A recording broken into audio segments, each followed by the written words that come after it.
Coffee ready? Group chat muted? Let's see which part of this show personally attacks my bad habits today. Consistency beats talent. Consistency beats equipment. Hell, consistency even beats motivation. Hey, if you're sitting next to somebody who gets easily offended, ask them to leave the room. Or you can turn the volume up really loud so they can hear the handsome chief even more clearly say this. What's the biggest lesson you've taken from season 2 of Mornings in the Lab with Keith, John, and Friends?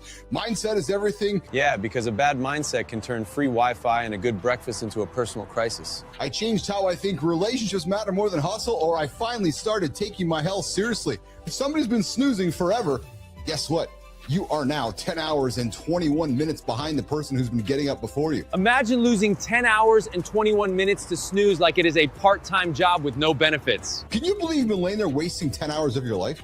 Just laying there wasting 10 hours, tick, tick, tick, tick, tick, tick, tick, gone. That clock sounded like my screen time report shaming me on Sunday night. Evaporated, vanished into the soft pillow of mediocrity. Mediocrity really is just comfort wearing sweatpants and saying tomorrow. No coffee shop, no Wi-Fi, just waves. Just wind, and just some occasional existential crisis. Mo is the only man on earth to solo kayak across both the Pacific and the Atlantic. I complain when food delivery is 12 minutes late. This man crossed 2 oceans. No. Production is actually as simple as this. Showing up every morning. Everybody loves content. Nobody loves becoming the kind of person who has to make it before coffee. Ready or not.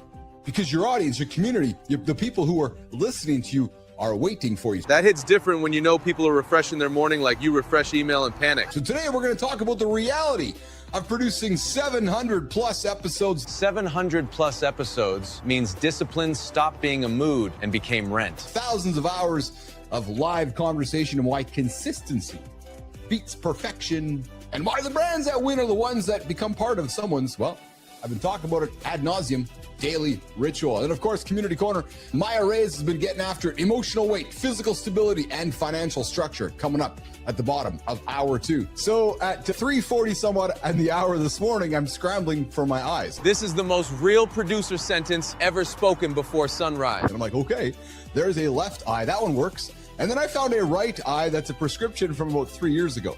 Hey, check in, show your proof, build a streak.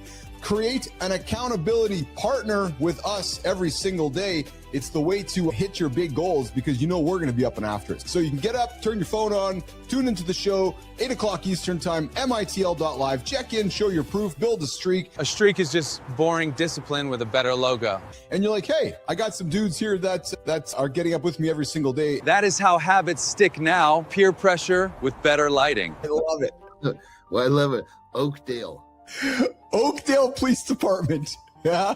Well, it's just so crazy how it's like you live in 2 states. You know, you live in the state where you first wake up, and then you live in the state that whatever it is you choose to do to get to the next one, which was just perfect enough time for you to realize that you needed somebody like me. John enters every story like an ad for accountability with shoulders. So it's always great when your lively wife comes down and says, you know, I think I'd like to live longer. That is the hottest married conversation ever. No poetry, just 2 adults negotiating longevity. I'm like, yes, me too. I'm like, all right, we're settled. We're living longer later today. That's awesome. I'll tell you, yesterday throughout the day, I found myself in a couple just like private moments where I started laughing to myself, thinking about you going to the bank. Because it's such like a 70s or 80s thing. It's like such an old, like, who goes to the fucking bank? Going to a bank now feels like printing directions from MapQuest. There's John Anderson going to the bank. But I will say in defense of the banks, you know, we're living in a world where, dude, I got a story. I won't put on the table today, but maybe for Friday when we're with Petro, a big professor did it. The number one piece of advice was, true story, John, don't answer the phone. Best advice in 2026, if it rings, it is either a scam or a cousin. I mean, already at this, there's no question that my shit is somebody watches over what happens.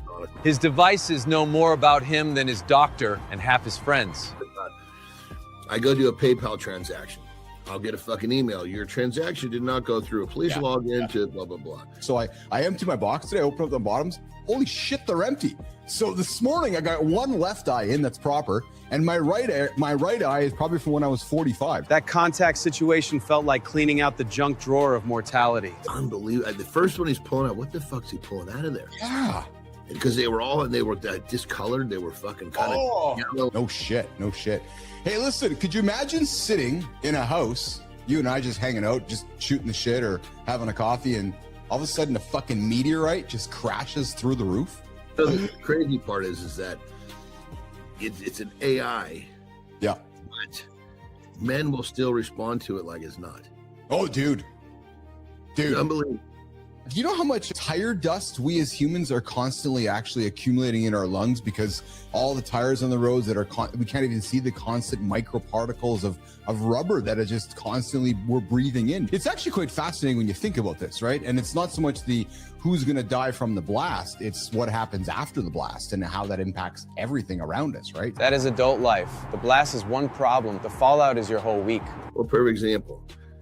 The guy, lottery winners, go fucking broke because they didn't fucking change anything. Money with the same habits is just expensive chaos. So they drove the car up, right? On the way on the left-hand side, you see it pull up there on the left in a black Tesla. So while everybody's watching the left, it's like, okay, let's watch him show up there. They got the cameras trained, and then he doesn't get out.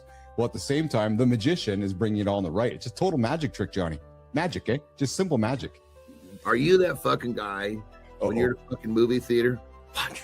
I didn't like going to sporting parties because I'm like, I'm not there to party. I want to fucking watch the game. I'm not there to talk and do a bunch of bullshit. I want to go watch the fucking game, man. Exactly. Some of us came for the game, not four-side conversations and cold nachos. Well, there's nothing better than a fucking good narration because really there's one moment you're wanting people to check out. Get this, imagine waking up every morning in a 23-foot kayak in the middle of the Pacific Ocean. Meanwhile, I need perfect weather to answer one difficult email. No snooze button, no calling in sick, just you and 2,400 miles of open water. Before we bring the dude in, I just love life.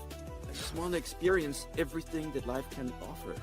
And this is just amazing. This is meeting the universe. This is meeting spirituality. This is meeting God. This is meeting myself. This is answering every question that I could possibly have. I don't think anything else could do that.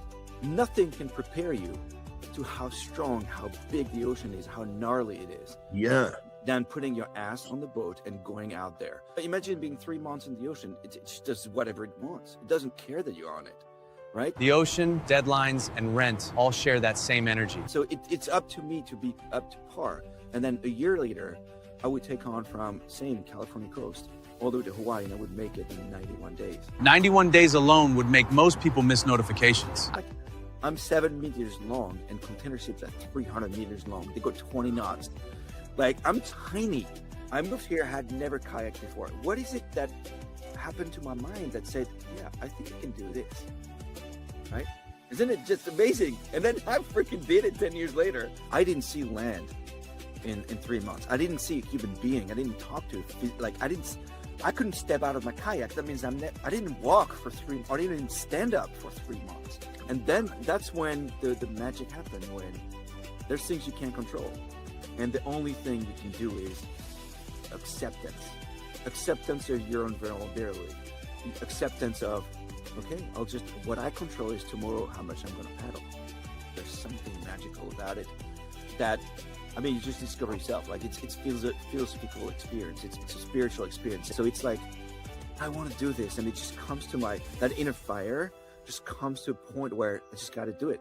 Like, I think the worst could be that you age and you get to 70 years old and you wish you had done something.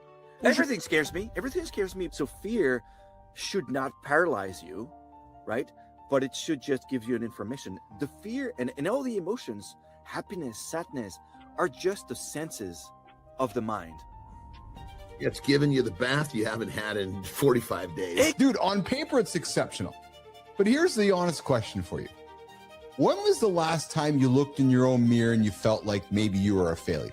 I don't like people that say that. It's not a failure, it's a way to learn. Like, a failure is a failure. Thank you. Not every bad result needs a podcast voice and a rebrand. Act on your highest excitement to the best of your ability with no insistence on the outcome, right? And the outcome, whether it's failure or it's success, it doesn't really matter. As long as you did your best, your absolute best, you have nothing to fear. You just did your best, right? Once you follow your passion to a point where you love it so much that you're okay to die for it, whatever it is, find your passion and go for it. And yeah, that's it. What can I tell you? It's just live like that. It's the best. So people look at us and think we're crazy. We look at them and think you're fucking crazy. Everybody looks crazy from outside the routine that makes them feel alive. Because you're going to be that 7-year-old who's going to go, God damn it, what happened to my life? So let's go here with me. You wake up every 2 hours for 91 days straight. Yeah. No snooze button, getting up, making decisions. Yeah. That's 3 months of literal sleep deprivation. Now, in the military word, they're going, all right, that's torture. Well, your body is going to adapt to it. It's crazy, but your sleep deprivation, after 2 weeks, you're fine. Like if I put you, Keith, in that boat in the middle of the ocean, and I tell you, look, you got to paddle or you got to starve. You got to do it. You're going to get on that paddle. Maybe the first day you're going to do 2 hours. It's going to be like your back's going to hurt. The next day you're going to do 3 hours. Your hand's going to be sore. You're going to have blisters. The next day you do 4. You're going to adapt. I promise you. You're going to lose weight, but you're going to get to Hawaii when you have no choice but doing this. And so you got to be accepting hardship. And I'm going back to what the ocean is. The ocean is gnarly. Accept hardship. Find beauty everywhere. A man attempted to smoke the world's hottest pepper using his bong. And can you imagine what happened? It did, but I think the most important is the ability to see it. Like you have to have self-awareness of your own thoughts, right? So you could think about it. Like for once, I was talking for 2 hours straight, aloud, but I knew I was doing it, right? The problem is the moment when you don't have self-awareness, you don't know you're doing it, right? Like there's no future because it's not here. There's no past because it's gone. There's just the present. That means I'm going to 50 days of suffering, right? No, I want to be happy now. So how do I change that reframing? Okay, I'm here. That's what I want to do. My objective is to be on the ocean on an adventure. I'm doing it. So you know what I'm saying? Like just embrace hardship so that everything that is good is valued again. Like all these things that you learn in books, well, don't learn them in books. Learn them in experience. Go climb that mountain. Go cross that ocean. Go hug that person and talk to, like, live life. Don't read books. Stop listening to podcasts. Just live life. And then you can talk about your experience. Sorry. And I think, I really consider myself a citizen of the world, but like, why did you want to go and climb the ladder for money? Like you want to have that secondary home in Hawaii and in the Bahamas? Look, do you know why? Like, would a van be better for your life? Like, so then here's the $1 million question. How do you make money? There's so many uncertainties now in the world. And then people are doing what they do. They're loving what they do, but do they really love what they do? And how do you create that inner fire? Do you really follow your passion? And how do you just wake up from just a routine? And how do you create, the sense of adventure and taking risk and being audacious and adapting to change? So my advice is very simple. When was the last time you felt alive? That question is dangerous. It makes doom scrolling feel even sadder. Like you felt the vibration, you felt so happy, like, I love this shit, right? So it could be having friends over and cooking for them. It could be throwing the ball with your kid. It could be running a marathon. It could be just going fishing, take this little fiberglass boat and go on the lake. Whatever it is, find this little thing that makes you feel alive and just go more and more. There's this one thing that if you were to die, that the world would lose. What is this one thing that only you can do? Right? And if you're just ponder on this, and to me, it's just like, I've got to live life and then contagiate the world with that energy that I've learned. That's my purpose. Like if I can just do this for the rest of my life. And the question for your audience that you're reaching every day, it's like, okay, what is it that you're doing with your life that makes you so special? Like what is one thing that your purpose? Find that and chase it. Just because you don't recognize the same progress doesn't mean you're not making it. And this is where most people quit. So the biggest thing I've learned, I would say, is the value of time and how much of it that we don't actually have. That is the lesson nobody wants, because time does not do refunds. On the business side, I think what I've learned the most is how difficult it is to find awesome human beings for awesome conversations, right? Everybody thinks they are interesting. Most aren't. Somebody finally said it. Owning a mic is not a personality. I think that's why the world has so many boring books and so many boring podcasts, is because people actually aren't that interesting. So that has been part of the biggest challenge, I'd say, is finding people that are more interesting than the average bear. We've actually created a format Like, you can take Keith and John out of this thing and take this show and transplant it into a local market anywhere in North America, Australia, and say Mornings in the Lab with Joe and Steve.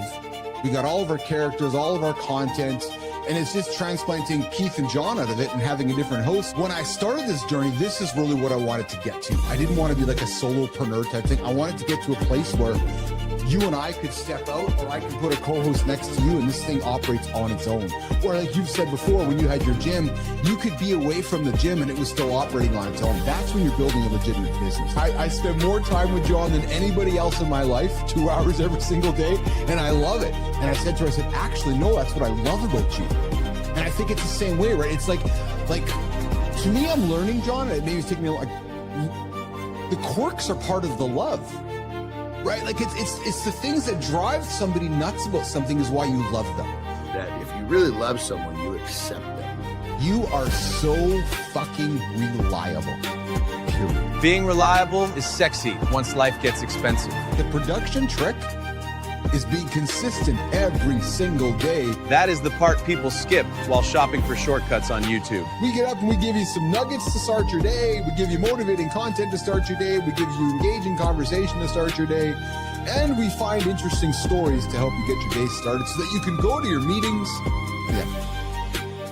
Guys, consistency is hard.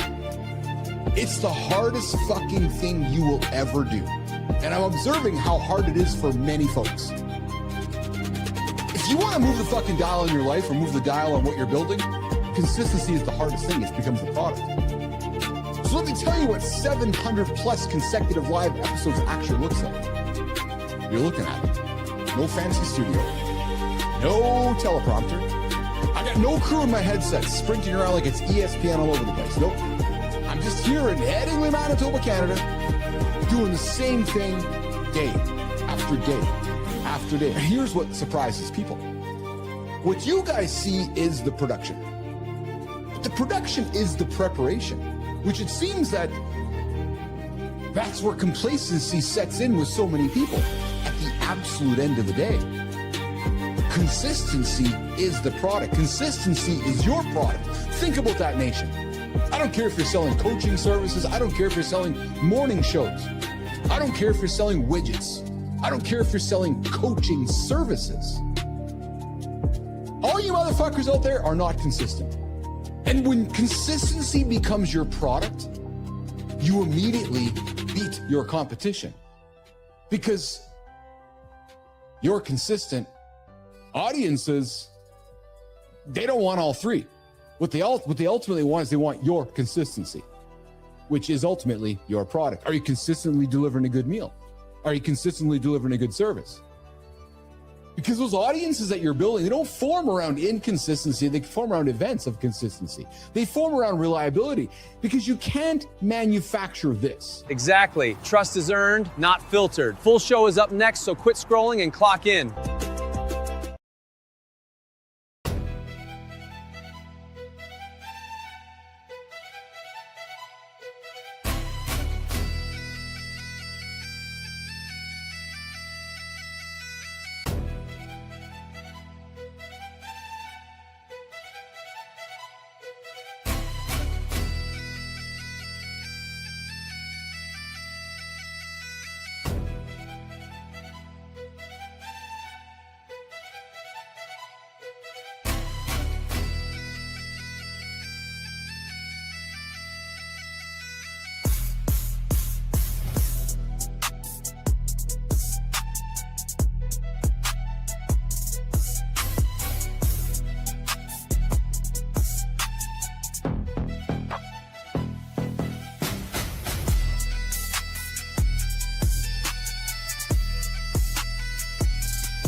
You don't get to call yourself a good man. Other people do. They decide it by your tone, your follow-through, and your apologies. Integrity is keeping your word when it's inconvenient. This morning, we're breaking down the mistake and the fix. Let's go, nation!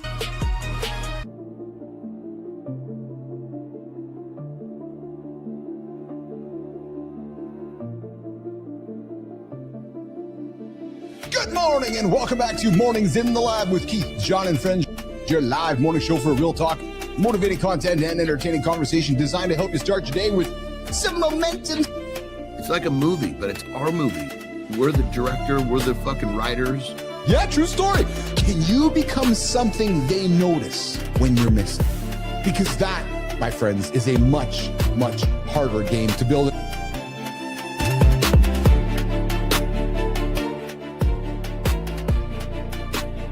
You are no longer competing for attention. You are shaping the attention.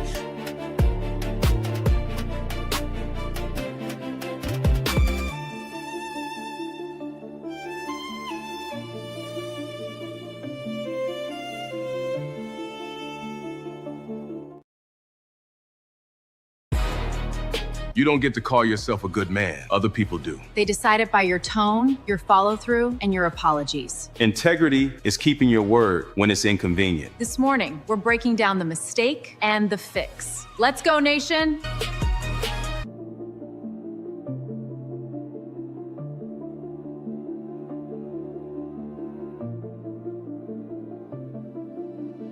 Good morning and welcome back to Mornings in the Lab with Keith, John, and friends. Your live morning show for real talk, motivating content, and entertaining conversation designed to help you start your day with some momentum. It's like a movie, but it's our movie. We're the director, we're the fucking writers. Yeah, true story. Can you become something they notice when you're missing? Because that, my friends, is a much, much harder game to build.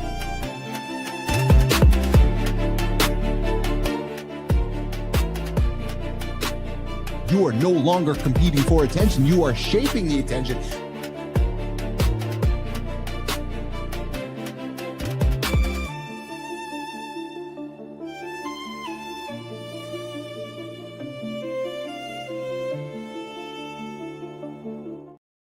Yeah, so somewhere between man up and open up and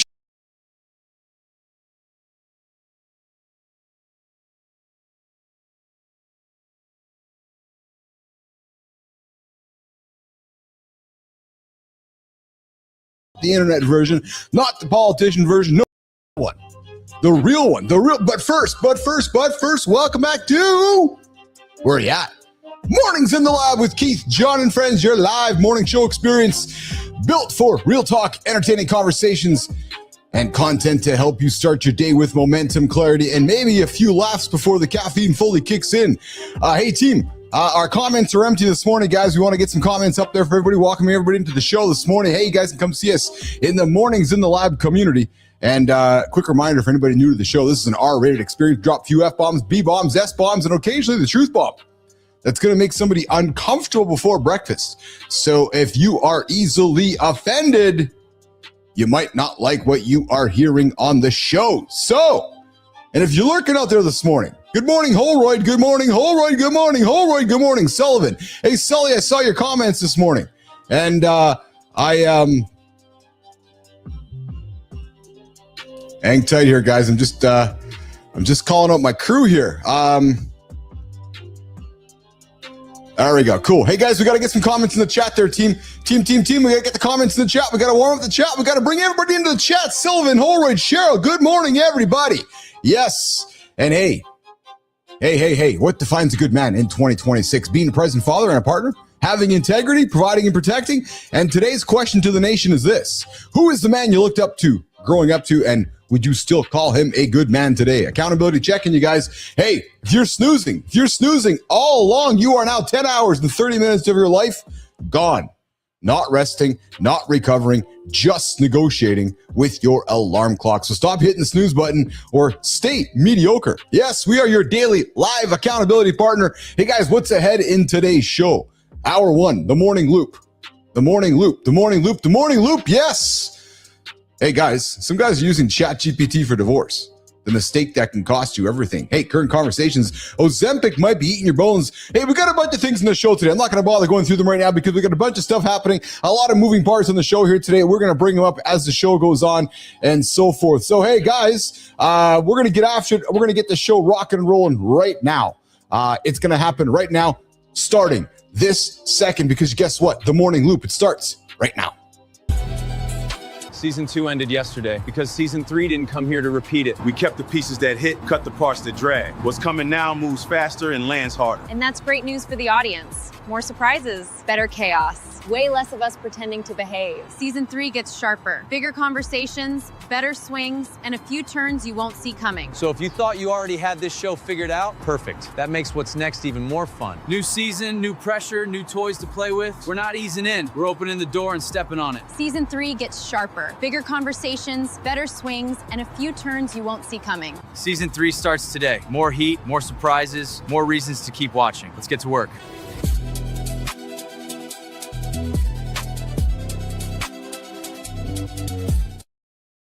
All right, guys. Hey, listen. What is shaking today? Yes. Hey, listen, you guys can come and join the show with us. You can check into the show, mornings.live, mitl.live. Come check into the show. Come say hello. Come see what's shaking out there and come tell us if you have got up and got after today. Hey, guys, listen, I got a comment from Sullivan this morning, which is pretty funny because I said I can't see. Well, so the contact lens story is continuing my life. Yes. So Sully, I got the contacts delivered yesterday. True story. Got them to my house and put them in got up this morning, got them ready for my eyes, but they labeled the wrong ones. So I put the left one on the right, the right on the left. I'm like, I can't see still. I just can't see.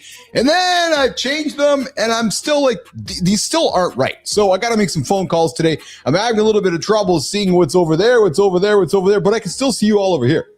So it is certainly an interesting situation when your eyes are like you're used to seeing one way, but they're supposed to see the other. So tell me, do you guys have contact lens stories? Do you have eyesight stories? Call, text, leave a voicemail, and if you're watching on the vertical stream, get in the comments because the chat is wide open. You guys, vertical and horizontal is all together. All right, so. Guys, happy birthday. Happy birthday. Hey, season 3 of Mornings Live kicks off today. And today's a big one. Well, it's always a big one. Yes. So I just want to do a quick shout out to everybody that's been joining us for the last couple of years, especially to Adam Holroyd, to Mike Sullivan. Good time to all of you guys that have been hanging out with me since day one. I certainly appreciate the support. I appreciate the belief. And I think now you guys can see some of the foundation coming to life. We've got the shows, we've got the network, and we've got the studio. We're launching live characters. We working really aggressively to launch. Hey, Jimmy. Or Kai, who do you got there? One of us, one of you guys. I want you to put this up on the screen for me right now if you don't mind. Universe.mitl.studio. Check it out, guys. Hey, Maddie, you haven't seen this, brother. Surprise. Check this out, guys. Universe.mitl.studio. We are launching live characters in the studio. Yes, come talk to Frankie. Come talk to Sophia. Come talk to Maya. Come talk to Sterling. Come talk to Preston. And you can do that by heading on over to universe.studio.mil. Check it out, guys. AI characters that live. Yes, launching them today. If you want to learn more, head on over to the site, enter your email address, and I'll give you guys a demo. But we're launching that today. AI characters that live. As you guys know, I am bullish on IP. I am bullish on building character experiences, and you will see it right there on the studio page, universe.mitl.studio, where you can bring your AI character to life. You can bring your universe to life. You can bring your entire story world to life. Excited about that. Absolutely. And I got another nugget I'm dropping for you guys later today or tomorrow. I'm not really sure yet. I was working on it last night. And I want to get into this actually in a couple of seconds here, but working on something last night. I've been talking to the team this morning about speed, and there's still a lot of people working like it's yesterday's productivity.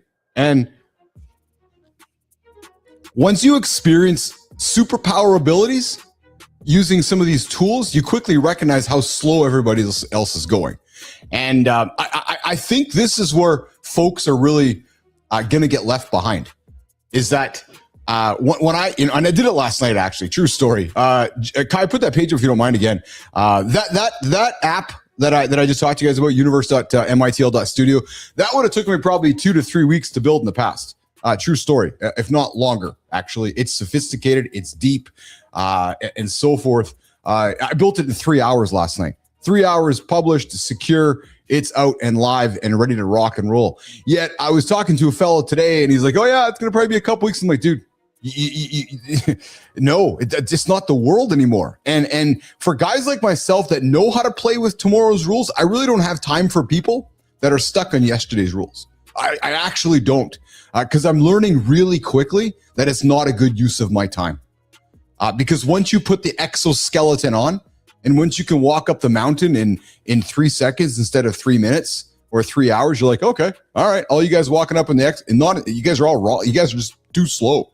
And that's just today's business. So, as I was talking yesterday about, consistency being your competitive edge, it's consistency, it's speed, it's changing your mindset. I had somebody today say, well, this, that. I'm like, no, there's no this, that. That energy is thinking about yesterday's energy.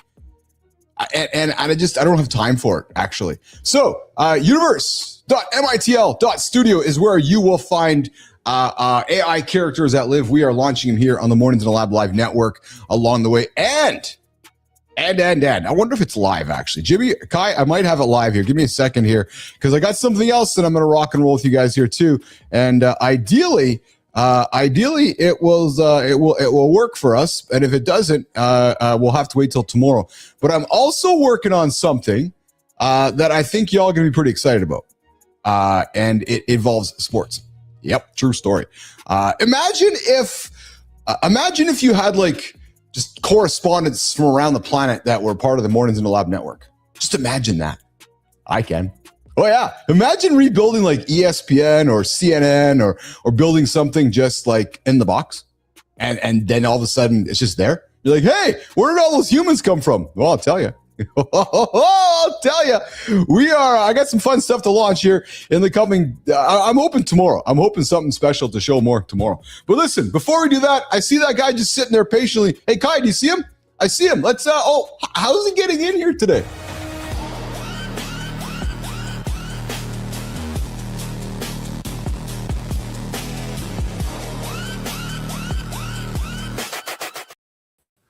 Good morning, brother. What's up, brother? Happy birthday. I'll take the Jeep. But yes. It looked like it was a little undersized. It looks like midget Jeep. Yeah, it doesn't look like one that was in the war. It looks like a model for someone that was too little for the military or something. Although let's have some fun with this. Maybe it was a Jeep used in Japan or in China for smaller people. I don't think they're Jeeps for smaller, brother. Well, but they're smaller people, though. Yes, but I think the equipment needs to be the same to compete, right? Nice way dancing around the conversation. What do you mean? What am I doing? I'm like, they're just smaller people. Yes, I know they are, Mr. Bellis, but that doesn't mean they're not midgets. If that's what you wanted me to say. No, that's not what I'm saying. No. It's funny because I was talking to a fellow yesterday about sports cars, and we were talking about sports cars. I'm like, dude, I grew up with the Pontiac Fiero, wanting the Pontiac Fiero. The cheapest little plastic 2-seater in the world. But dude, I love that stupid car because I was a little man. And we talked about muscle cars. I don't me in the big truck or me in the big cars. That doesn't work, dude. I'm a little dude. I'm just a little guy. So I need the little shit. Me in a go-kart, perfect. You in a go-kart, not perfect. Well, in the early days, I was normal size. So I was perfect for the go-kart. We actually had a go-kart. Oh, did you? Oh, dude. So my stepbrother. Yeah. 4 years older than me. Yeah. Crazy, engineering, he just has this ingenuity about him. He can just figure shit out. Yes. And it was because he actually worked a lot with our dad, my non-blood dad, in the plant. So he just fucking kind of understood how shit was supposed to go. And it was just a little regular, lawnmower motor powered go-kart. Yeah. 2-seater. So it was a pretty big fucking go-kart for this little motor. Well, we found that the neighbor was throwing away. I mean, the neighbor, he was a farm over, throwing away this old Honda 90. I don't know how many horsepower that thing had, probably 10 or 15. When the fucking Briggs and Stratton lawnmower probably had like yeah. Dude, we literally were able to. I shouldn't say we. I just was the fucking lackey of the project, but he literally cut the passenger seat off this fucking go-kart. We mounted that motor right next to the fucking driver because it needed to be in front of the sprocket where the chain went back. Yeah. Fully engineered this thing, and it fucking worked like a charm. It was so fast, it was unbelievable. Dude, there was a lot of guys in my neighborhood that would like do that. My cousin especially would buy like those fucking like those cars and like those beat up cars or go-karts or golf carts and then hash shit together. Like just put pieces together, right? And you know, next thing you got a go-kart with this big engine in it, or you got this golf cart with this big ass engine in it and just cruising down the street. Like honest to God. Oh, dude, it was way too fast. I mean, it was he actually ended up rolling it over, thank God. When he rolled it over, he rolled it in the dirt. Yeah. Because he was on the street. Because it never went fast enough for it to roll over. So you could just be hauling ass and fucking turn, it would just turn. Well, not when you're going 4 times the speed. So he rolled it over and fucked it up, but that needed to happen because one of us would have been severely hurt on that thing. Dude, I had a buddy. We were golfing and we were going like a side of a mountain, like a side of a hill kind of thing, but we were on an edge. I'll never forget this. And I was going backwards and I started to step on it. Well, fuck, we flipped over, went on the side. Dude, the fucking golf cart, doom, doom, doom, doom, doom, down the hill. My buddy was in it. Dude, he was hurt and I felt so horrible. And like, he wasn't bad hurt, but he was hurt. I was like, holy fuck, man, that could have been super tragic. I was just being a young, stupid, you know, when we're those dumb things. We're fucking young, dumb, and full of cum. Yeah, that's exactly it. So yesterday was the anniversary night, and today is the big day. We're starting season 3 of Mornings in the Lab with Keith, John, and friends. Welcome everybody to the big show here, getting after season 3. Hey Kai, let's show Johnny what I built last night and launched it. Johnny, I worked hard yesterday to settle something up here for the world, for the business world, for the people we're working with. I've launched universe.mitl.studio, where our AI characters come to life. So folks actually can hire us, work with us, and bring our characters to life. So bring Keith to life, Johnny to life, Sophia, Frankie, Tommy, talking characters. About Sophia. So everybody else has a change of drawers. She wears the same clothes every time. She's probably we want to watch change the most. It's funny you say that because fucking God, they got a wardrobe as deep as it comes. Fucking Sophia's washing her fucking drawers every night, getting ready for tomorrow. I was working, dude. It's funny how we're just on his brain. I was working on the characters last night. I was working on Sophia yesterday, working on her attributes and I'm like, Sophia, you have the same outfit all the time. And it's because when I created her, there's an image of her and we've been using that reference image, but you're bang on, right, dude? So expect to be seeing Sophia in some, I'm sorry, not skimpier, in some different outfits along the way. We see fucking Preston in the goddamn shower. Who wants to see that? Fuck, man. Clearly, it's a female driving the fucking, pulling the levers back there in the studio. And then I got a couple other things that I'm excited to share as well that are going to drop here in the next couple of days as we continue to build the Mornings in the Lab Live network, the show, the studio, talking to folks. Johnny, we talked to a guy who was on our show last week who's quite intrigued by a daily live experience. He's like, hey, so can you do like a daily 15-minute show for us? I'm like, yeah. I'm like, 15 minutes? Like, think about that, John. That's like a fart in the wind. 15? Yeah, 1.5. I'm like, dude, I can do that half asleep because we do that actually. That just shows the fucking attention span of the fucking public, doesn't it? Well, it does. Yeah, it absolutely does, which I thought was kind of funny. Hey, so let's get to some of the conversational topics that we can have some fun with today. Ozempic. This is our favorite one. Johnny, not only are people like gaining weight after they get off it, but Ozempic might be eating your bones. Kyle, let's tee it up. Inc. GLP-1 drugs changed how the country thinks about weight loss. New research is changing how we think about the cost. Turns out you may be losing more than just weight. Bone density beat up to 29% in some studies. That's not a minor side effect. Bone density loss at that level significantly raises fracture risk down the road. These drugs exploded before the long-term data existed. That's the part that's hard to sit with. The weight loss results are real, nobody's disputing that. But the full picture takes years to develop. The trade-off conversation needs to happen between patients and doctors today openly with this on the table. You lose the weight, you feel better, nay, but your skeleton might be quietly keeping score. So I know you know a lot of this, but let me jump in here. First off, if you fucking lose enough weight that you fuck up your bone density, you don't feel good. You feel like fucking walking death. First off, you're losing bone density because you're not fucking eating, because you're malnourished. Yes, we'd have these exact same problems if somebody had the balls to not eat like they do on Ozempic. So I'm not saying Ozempic is not the fucking gateway to this problem, because it makes this problem explode, because now people can fucking starve themselves very easily. But let's go look at some of these fucking civilizations where people don't have enough to eat. These are the problems they have. Yeah. It's so Johnny, so this is not a small study. 73,000 adults, GLP-1 medications. And then they compared this to people not on drugs over 5 years. And here's what they found. 4.1% of GLP-1 users developed osteoporosis versus 3% that didn't. Can I jump in right there? Yeah. The people that weren't using it weren't starving themselves. Exactly. So of course they don't have these problems. Yeah. No, we're so not looking at we're looking at the trigger. Yes. Not the actual fucking, the trigger is just what and keep in mind, I'm not sitting here trying to say that Ozempic is some great fucking thing. It's trash. It was so early in this development, it shouldn't have been fucking released to the public. So here's something that I want to throw at you that I wonder if maybe not you, but maybe it's being positioned incorrectly, because you're saying totally. If it was positioned different, we'd have a much different conversation. No, what I mean, Anderson, is that you're saying people aren't eating. And I don't know if that's correct. I don't know if that's correct, because what you're saying is that they aren't eating the right foods, right? Because you're saying don't keep eating the Big Mac shit. Don't keep eating the crap. Like, if you need to eat, but you got to eat whole food. You got to eat protein. You got to eat food, like actual food. You're bringing up a good point. It's both, because you see, most people that get on this thing, they have tried to be in a fucking calorie deficit and failed. Exactly.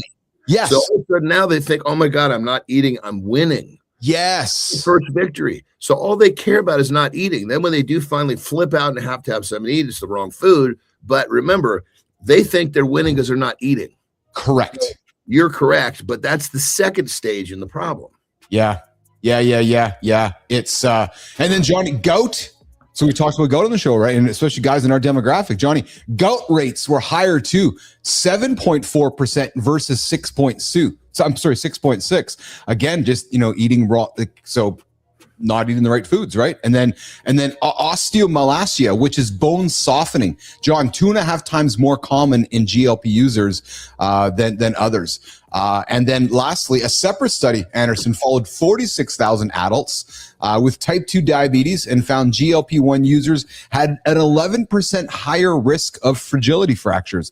So there's no question that there's something happening with our bodies and bones with the GLP-1. No question. Well, there's something happening with our bodies and bones when you don't fucking eat. When you don't eat the right food. Well, both, brother. The first thing with this is the Ozempic user is the guy that just wants to starve himself. Yeah, I know, but hold on. I want to go with you here, though. So I'm sorry to interrupt you, but if you said, Keith, you're on Ozempic, but Johnny, I'm still crushing my Big Macs. Like, you're not happy, though. But they're not crushing Big Macs. That's what I'm saying. Ozempic makes them so fucking sick they can't eat, period. These people won't take a dump for a fucking week. I see what you mean. Okay. I mean, it makes them sick. So because I don't know this. So you're saying to me, like, even if I'm on a GLP-1, I don't want to go have the Big Mac. No, we're talking about Ozempic, which is generation one. Okay, right. So if I'm on Ozempic, I actually don't want to have the Big Mac, is what you're saying to me. Well, at some point you'll flip out and eat the Big Mac, but you might go days without eating. Yeah. It sounds like what you're saying.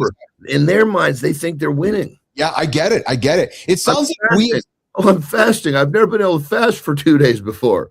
Well, a fast is supposed to be something, if you're doing this for weight loss, there's a strategy to this, right? Yes. You know that you're drinking lots of water. You know that you're fucking giving your body the best it can have when you are eating. Yes. Well, that doesn't enter the equation to those impicures. Like, oh my God, I can finally not eat this. This is amazing. Then they flip out and they eat something terrible, which doesn't bring any nutrients, and this problem continues to repeat itself. I had a guy on Gen 2. Yeah. Which is tirzepatide. Lost 80 pounds. Yes. He was, in the beginning, he was like, this is the fucking best. Well, sure, because he lost 80 pounds. Yeah. When then he got deep enough into this, he's like, holy shit, what has happened to me? I look worse when I take he's got fucking shit hanging off him. He's fucking dead dog tired. He's not fucking sleeping. And here's the thing, check this out. Yeah. His fucking brain had gone fucking short circuit because as far as his body knew, it was slowly being starved to death. Well, yeah. And the body, yes. Massive. It is living in the like heightened survival mode.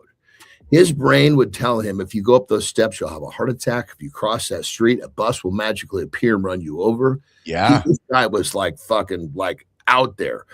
I get him eating. In the first week, he starts to like, he can say, oh my God, I can feel myself coming back. It was just literally the fact that he had fucking eaten so little over the course of that 6 months.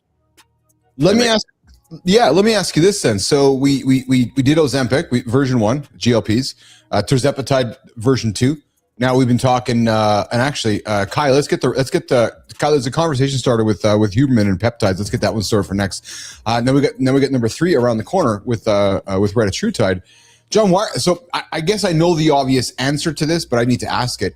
Why are they still selling version 1 when they're already on to 2 and 3s around the corner? Like, will they phase 1 out? No, dude. Because people are buying it. Too much money. Okay, yeah, that's the answer. Like, are you going to stop selling something that people are buying? Of course. No, that's fair. You have no ethics, of course. Yes. Yeah. So listen, we carry it only because people that are paying, they lose their insurance. They fucking try to buy it, and they paid like fucking $1,400. It's breaking their fucking bank. They're flipping out. So we basically offer an option for them to get it at a very, very reasonable price. I see. A seventh of what they're paying, dude. But by no means do we're really all we're trying to do is just help someone. They're going to go get this no matter what. So let's save them a little bit of bucks. But I mean, I have a mental battle with those all the time. Should I even carry Gen 1 and Gen 2? Yeah, well, that's why I'm wondering. Yeah. So I'm going to throw a clip on here with Huberman. Huberman says, Johnny, I'm going to suspect you agree with this. Kai, let's run the clip and get Johnny's opinion on it. Sympathetic nervous system so much for so often, it can probably shorten your life. There's a whole category of what are called growth hormone secretagogues, which are very popular. When people hear erection, fat loss, energy, tan, like, oh, great. Kai, the personalized peptide stack. Peptides are about to become the new multivitamins. So Andrew Huberman, Johnny, says that Andrew Huberman is saying that in 5 years from now, you and I are going to have a little cocktail. It's going to be 1 injection or 1 pill, whatever I need to ramp up my dopaminergic system. So he's predicting that as we continue, especially in the world that you're living in and working in, that over time, I'm going to go in and get a personalized little pill that's going to be a combination of all the things, all these little peptides. So how we take vitamins today, he's predicting in the future those vitamins are going to, change to more of a peptide type vitamin. Thoughts? Well, I think he's on the money because remember what is a peptide? A peptide is a signaling molecule.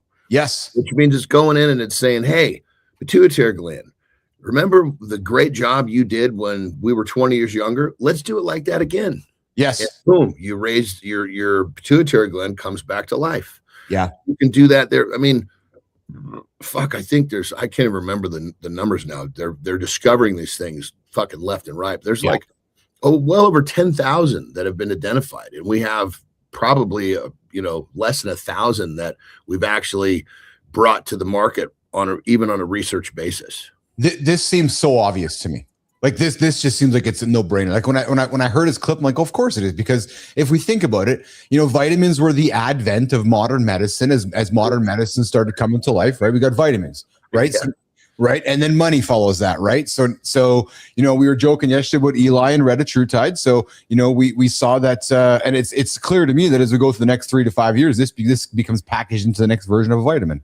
Well, dude, why do you think the big pharma's up in arms about fucking trying to keep this shit away from people? Because they understand what the future holds. Yes. Yeah. Well, yeah. Retatrutide. Ask Grok how much Eli Lilly has invested into Retatrutide. It's fucking alarming. Yeah. I don't even have to ask her. It's like billions of dollars. Billions. And not like a couple. No. Like I want to say like 100 or more.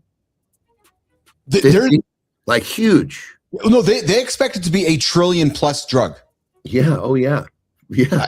And when you think about it, it's third generation, right? You work the bugs out of the first one. You don't buy the second one. You get to the third one, right? And it's right around the corner.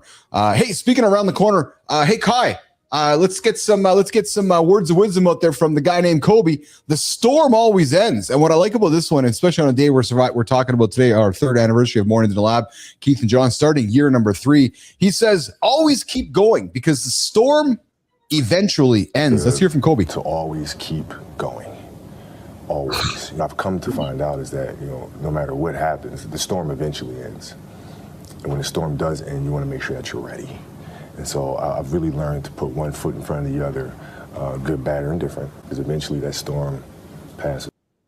Yes. It doesn't have to be your best day. It just has to be another day you show up. That's the fucking mantra right there.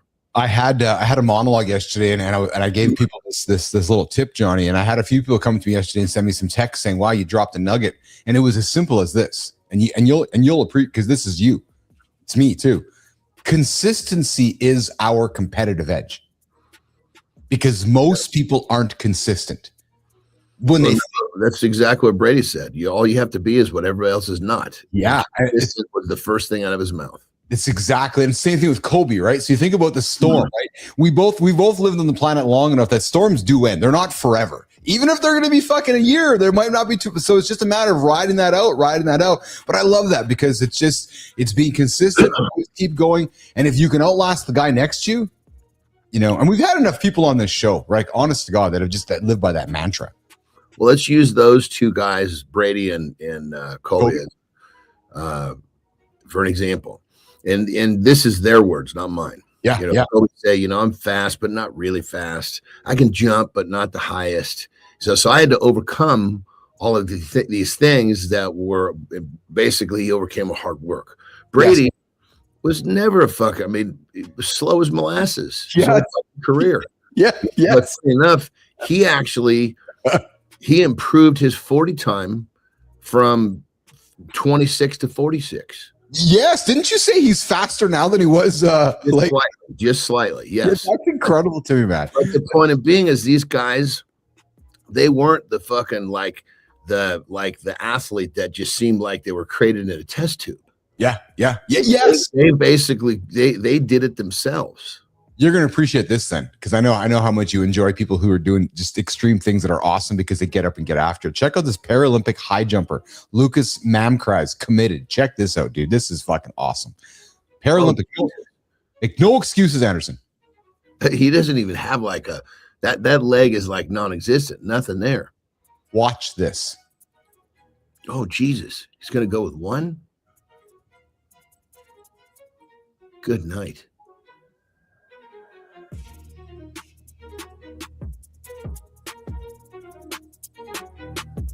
Wow.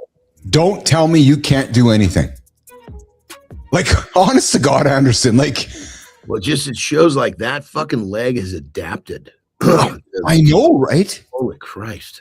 Yeah, you're right, because where his amputation happens, you're right. That's above thigh. He's got one. Literally, there is 1 foot. There's only 1 foot, which means all of that thrust is coming through one side of his body. Yeah. He can get some bit of hip, but the side that doesn't have a leg is not contributing very much. That stuff's inspiring to me because again, there's just no excuses, right? And I go back to gratitude and you think about all the challenges that young man's had his entire life. Think about when he lost his leg. I don't know the story. And now he's in the Paris Paralympics about to do a world record high jump, I think it was. And, to your point, one leg, no excuses, consistency, probably everything in the book, right? And I bet you during his journey, John, there was a storm going on in his brain, right? Like Kobe said, the storm eventually ended. Yeah. Well, I mean, that's the whole thing of stick your head down, work, pick your head up. A storm's still here. That's it. I think for me, if I already told this story, just happened to my middle daughter. She went through about a year feeling like but her company that she was working was kind of deteriorating, Yeah. She's like, I'm busting my ass and I just don't feel like I'm progressing because the company didn't really have the platform for her to progress. And I was like, kiddo, and I gave her the head down work. I said, I promise you, and I don't make many promises, but if you continue to do what you're doing, you will see the progress. It's just you don't see it right now. And then all of a sudden, fucking one day, boom, it just everything just lit up around her like fucking Roman candles. I think what we often forget, John, when we're on a journey, when we got our head down, there are people that are watching you. There are people that see that.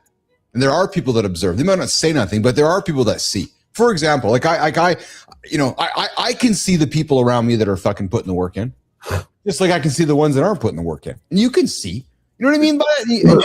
I agree, but I think the most important part of this is, and I agree with you, is that you're developing your skill set. Yes. So that when the right person does look, where did you come from? That's exactly my point. Because you're showing up with a good attitude, you're just going to work, you're asking good questions, you're being proactive. If you're reacting, you've lost. Even if you're reacting, you're learning how to get proactive. But those little things, those continual improvements, that's how people notice you when you don't even think people are noticing. The problem that that I've developed that I still work on consciously every day. Is that when I'm busting my ass and I don't see the progress, I developed this more when I was younger than I would do now. Because now it's easier for me to look around with my mindset and see there's progress somewhere. But feel like you're busting your ass and you're not making progress, and the sense of urgency builds inside you, and you learn to live with the sense of urgency, which to one extent is good. To another extent is bad, because you got to learn to control that so it doesn't fucking put you under constant anxiety. Oh, dude. And that's kind of what's happened to my middle daughter is now she's like, fuck, she's like, this is great, but I still feel like I did before. That's like, okay, kiddo, it's time to start. Your brain doesn't recognize what's happening. It's so used to doing what it's doing before. You got to start talking to it. You got to start letting it know that, hey, look what you did. You did what you were supposed to. Start trying to really soak up what's happening and reprogram. Your brain is just doing what it did for the last fucking 9 months. Well, so I'm really glad you brought that up. Good morning, everybody. Hang out with Keith and John this morning on Mornings Live with Keith, John, and friends. Come check us out, mitl.live, mornings.live. We get up and get after live right here on the Mornings and Live Network, 8 o'clock Eastern time. We get show gets started 7:30 with Matt Roof. And on Wednesdays, of course, we got Cheryl Whitaker. She's live right now. If you're not tuning into Cheryl, you're tuning into us. Welcome to the big show we call Mornings in the Lab. Come check into the show. John, your comment about time, it's funny because the last 24 hours, especially in this world of AI, how fast things are happening. And I've been really trying to implore my team, the people around me, that, maybe it's just even speaking to your daughter, right? That everything we learned over the last 9 months is just accelerating so much faster in the last 3 months. Like, for example, I was talking to somebody yesterday. I worked on a project yesterday. True story. It happened to me personally yesterday. I worked on a project yesterday that would have taken me 3.5 weeks, 4 weeks previously to yesterday. And I would have had to have 2 people involved. Dude, I did the whole thing myself in 3 hours. It created anxiety for me because I'm like, holy shit, I got that thing so fast. What's happening to me is, and I was talking to Melissa last night, is I'm getting addicted to this increased productivity. And I mean that in a good but also negative way, because I'm seeing how fast I can get things done. I'm like, okay, on to the next one. But what's really crazy is that if I can get that done that fast, there's a guy behind me getting it done faster. So people like your daughter, my kids, our teams, like we got to keep up because there are people out there that are moving faster than us. And that's the world we're living in right now. And it's actually scary because I'm in it as an old dude. I'm in it. And I'm like, holy shit, it's causing me anxiety. I'm not going to lie to you. Well, and that anxiety then costs you time.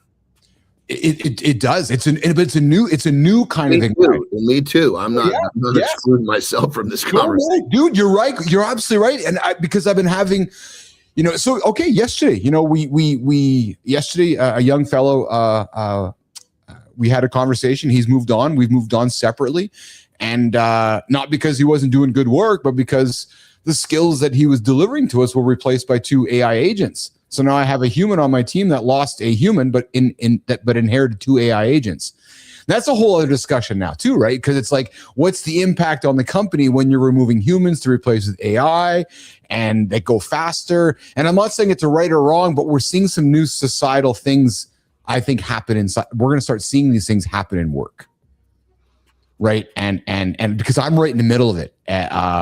And I'm observing, and as somebody who's been in business and built business, it's causing me to have questions that I never had before because I'm seeing the disruption, and I'm like, holy shit. I was talking to a fellow today. I'm like, dude, I need you to be upskilling because you're going to lose your job, not with me, but just in society itself.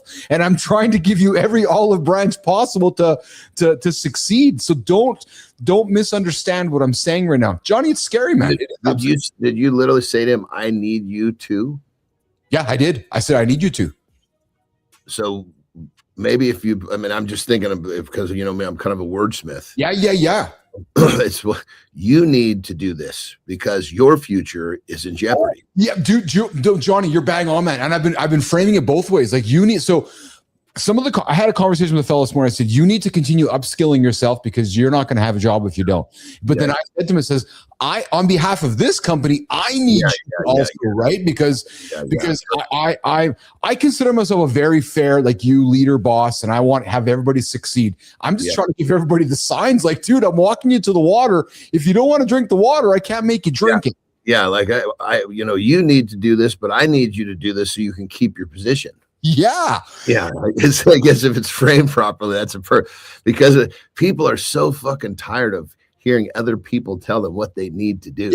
Yes. You know what I mean? So a lot of times when you start it off with them, it'll open their ears enough that they'll hear the part that you need because you see the future they don't. Well, what I'm also finding, John, and maybe, I was talking to Carter about this 2 days ago, and maybe it's like your daughter, which is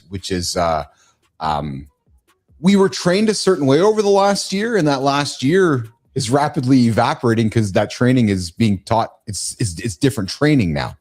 Like it just, what am I trying to say? Is that life is just moving fast. I guess that's the best way to say it. Life is moving fast, and it's faster than even when you and I were growing up. And upskilling and changing skills and learning new skills, being adaptable. That's it. Being adaptable is more important than ever, man. I think the problem, if you to peel it all away, the majority of our population, once they're done with whatever education they chose to do, they're done. Dude, you're so right. They stop fucking learning, advancing. They settle into this world of a job. Yeah.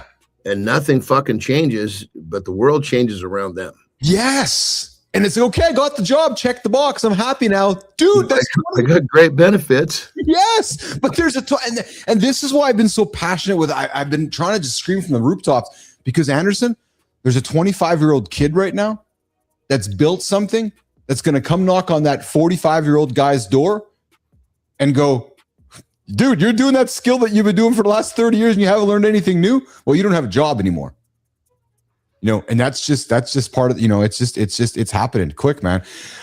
Hey, so when's the last time you had a piece of pizza? And I'm being fucking serious, 100% serious.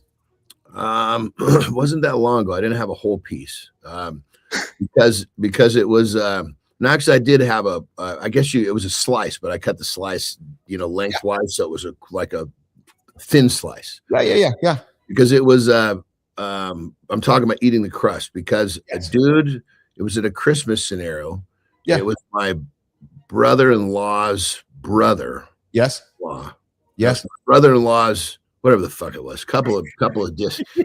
Anyway, he basically was one of these guys that was like a sourdough fucking genius, where he would like, you take this thing, you travel with the fucking thing. You got to keep it alive and yes, ferments. Yes, it grows. Yes, I know exactly. He made fucking pizza with with the sourdough that he fucking coddles like a baby. Oh, and I was like, this is something new. I'm always, if there's now, granted, if it goes down the sugar path, yes, I don't really care about that.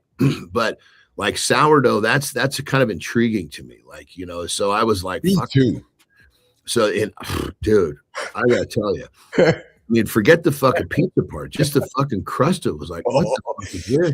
You straight. Normally, if I ate a piece of pizza, I'll scrape everything off the bread. That's what eating pizza would be like. But this was the last time that I ate like crust with a pizza. You strike me as somebody that, because Lauren does this too, and she's actually, I've leaned into this tactic of hers. But you strike me as somebody that will just have something just to have the taste, and that's it. You're happy. Well, and it so close, but in this one, I just didn't know what it was. Like, okay.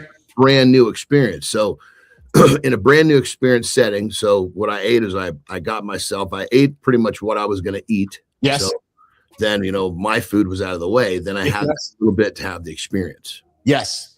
If I'd done that the other way around, I probably would have eaten 4 or 5 fucking pieces of that pizza.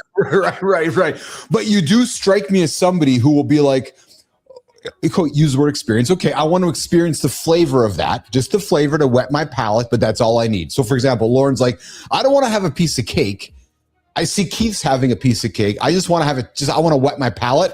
She'll come over, have like a little taste of it just to put it in her mouth, have it, and that's it. Where me, like if I unlock that sugar thing in my mouth, Johnny, or a certain thing. I said I can't do the sugar. The sugar doesn't exist. No, I'm fucked. If you give me sugar sometime too early in the day, see you later, alligator. I'm done. Yeah, totally, 100%. Done. Yeah. So with the pizza thing, it was strategically placed at the end. But if it was just a sourdough crust that somebody had fucking bought at the store, I couldn't give 2 shits. So I've never had any piece of. I've heard about this fucking this sourdough coddle. Yeah. But I've never experienced it firsthand. So I was like, okay, this is something I may not get another opportunity to have a fucking piece of this. I love it. Well, a Budapest pizzeria is serving an ancient Rome-inspired pizza made without tomatoes or mozzarella. And dude, this sounds kind of disgusting to me, but whatever. It's got ingredients like olive paste, duck, and fermented fish sauce. Preston, what do you got to say about this one?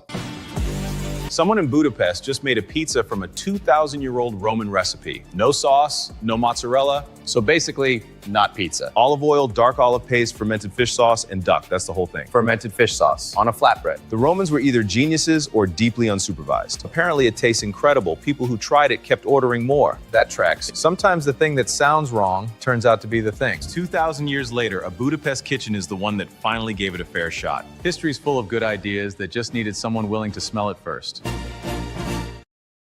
So you had me tell the fish sauce. You and me both. Yes. Fucking, that was, and I don't know that I've ever had fish sauce. Oh, but it doesn't sound appealing. No. I won't say can't, but I'll say I will choose not to eat the pizza with the fish sauce on it. So I was thinking the same thing when I saw that. I'm like, oh, okay, that's got an interesting flavor to it when you're going to enter the fish sauce onto that whole situation. Dude, real quick on the word I can't, I'm developing like this borderline bad habit. Where when I hear, because there's some, like I have some people that I've, over the years that I'm friends with. Yeah. And they're fucking like, Cantor? One of my friends from San Felipe, really cool couple. The woman is fucking like genius smart. Like crazy smart. Multiple fucking, I don't know what all her, she's got like all sorts of degrees. And she uses the word can't. And I'm like, I want to just go, fucking, what are you doing? But I don't do that, of course. But I've kind of developed this where someone uses the wrong language. I almost kind of put them in a different category, which I need to not do that. Well, I got to tell you something. I since I've been hanging out with you, I find myself when I hear people use language that I'm like, what the fuck fuck you saying that for? I might find myself correcting them, or I might be finding myself. You got to stop that shit. Or I might be finding myself challenging them. Do you want to be an average man? Are you you're not an average man? It's funny. We had somebody at the house here a few weeks ago, and he left. And you remember Sarvina? She's been in the comments before. Well, Sarvina's husband, and I guess so. Sarvina works with Lauren. So I guess one day Damon heard us talking about being not the average man, and he's coming home barking about, I'm not the average man. And I'm like, oh my God, that's just fucking Keith and Johnny talking there. But it's funny because I don't have much time for Kant, John. As I get older, I actually have no time for it. Well, I agree. But so this person I'm talking about, yep. I can ask her questions. Yes. And she can fucking say some shit that really makes me think. Like, I really enjoy some of the things she has to say. But the fact that she's never really put a lot of thought into what we say and language. So, yeah. So she just it's something that she's probably never even considered. But still a fucking like over the top amazing person and very fucking smart and someone I love to talk with.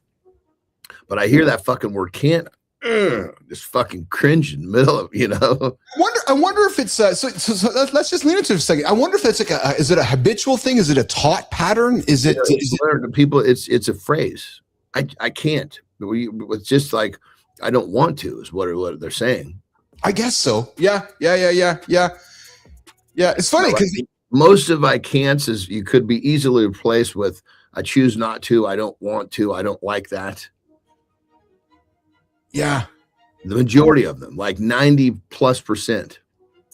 No, you're absolutely right. I'm pausing because I'm listening to you in the choice of words because I'm thinking about people that I know that say can't, and I'm like, but you can though. No, but I can't. But you're just choosing not to. Yeah, I can, but I really don't want to invest the energy it's going to take me to do it. Yeah, and that's the caveat on the changing of the mindset and changing of the words.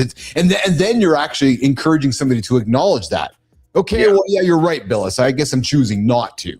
And then and the average person is looking at you going, this is really fucking dumb because I really don't care. Yes. So shut up, fucking dude, with the goddamn ponytail and the fucking glasses on and the fucking muscled up guy. Shut the fuck up, you two. Hey, so we got Petrocelli joining us on Friday, and he strikes me. Hey, Petro, if you're listening, you strike me as a dude that would be taking your lovely wife on this wife-carrying CrossFit course. Sterling Preston, what the hell is this all about? England just turned marriage into cardio, and Finland still won. They sprinted hills, hay bales, and water buckets for a barrel of beer. That's not romance. That's joint trauma. If your relationship needs a sport, at least make it entertaining. Keith and John, would you enter this? Johnny, wife carrying. Yes, Finnish couple. They won UK's wife-carrying race by surviving mud, hills, hay bales, and public humiliation for a barrel of ale. And this is exactly it. You carry your wife through this course, and you do all this working out with your wife on your back. It's just ridiculous. Like, why? That's when you need your wife to be on Ozempic.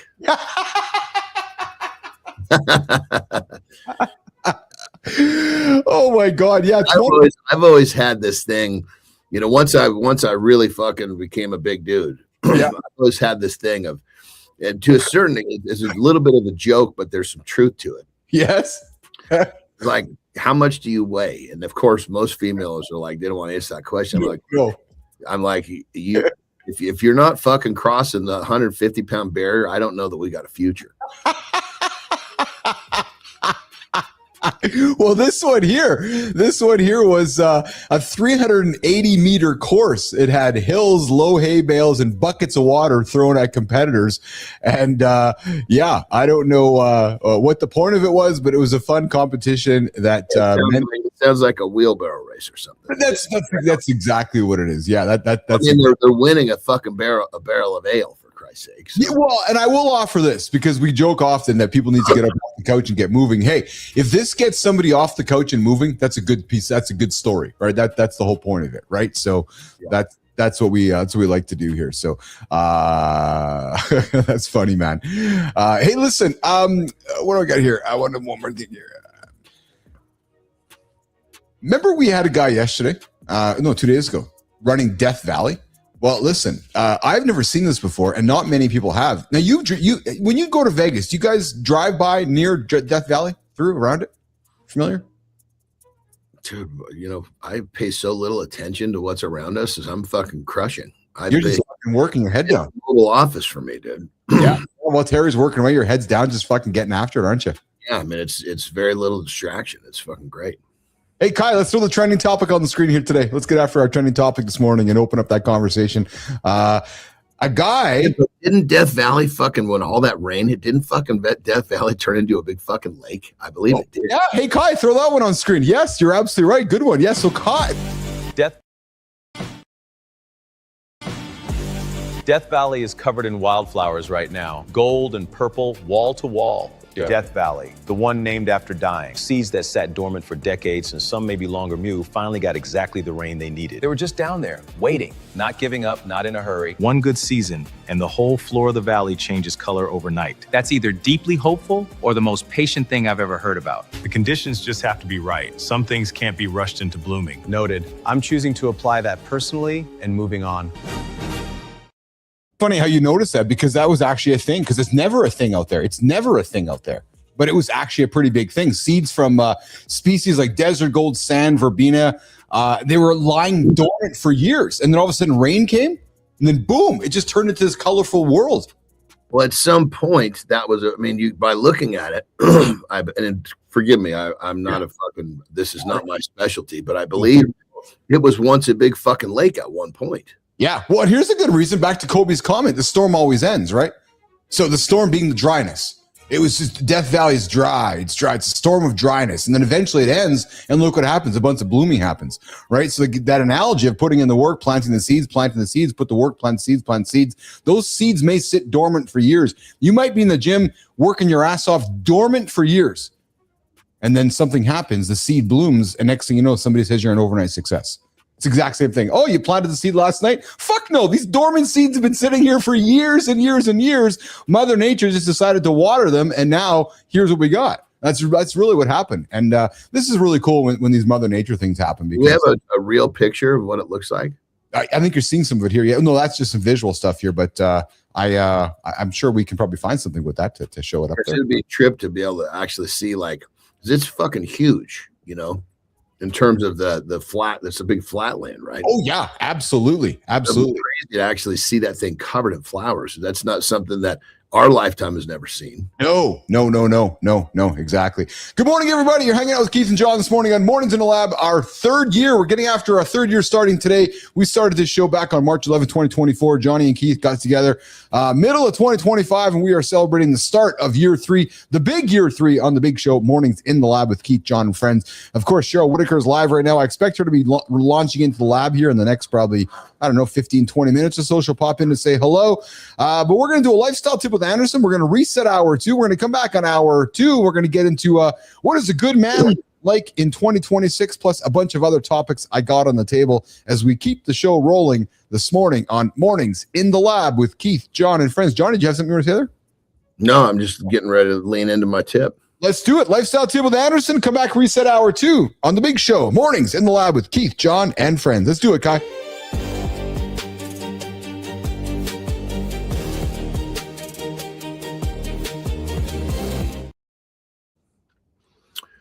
All right, we're going to talk about something. We're just going to go into, we're just going to kind of simplify something we've been talking about here on the show.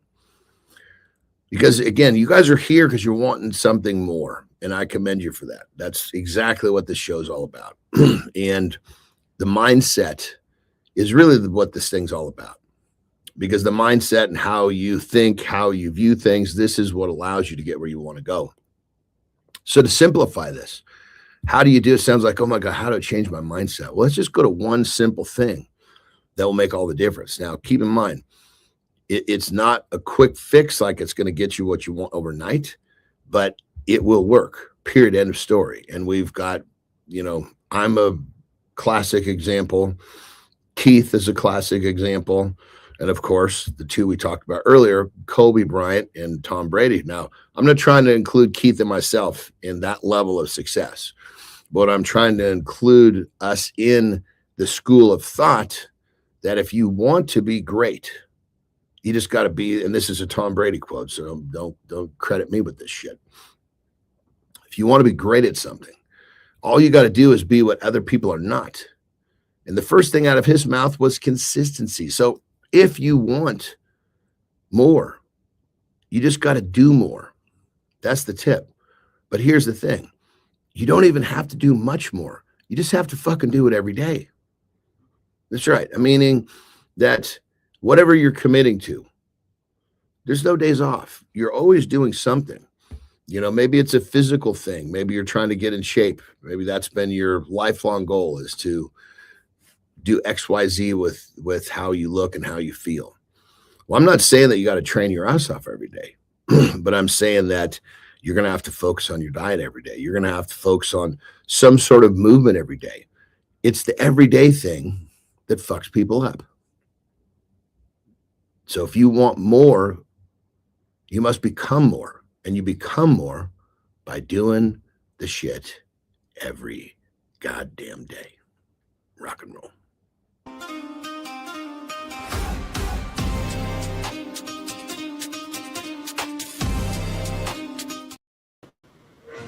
Good morning, welcome back. Hey, everybody, I see you out there in the comments. I see you out there on X. X is flying through the roof right now. Good morning, I see you guys stumbled by. Mornings in the Live with Keith, John, and Friends, your live morning show experience. We get up and get after live right here, 8 o'clock on mornings.live, mitl.live. Come say hello, come say hello in the comments. Have you checked into the show yet? Have you checked into the show?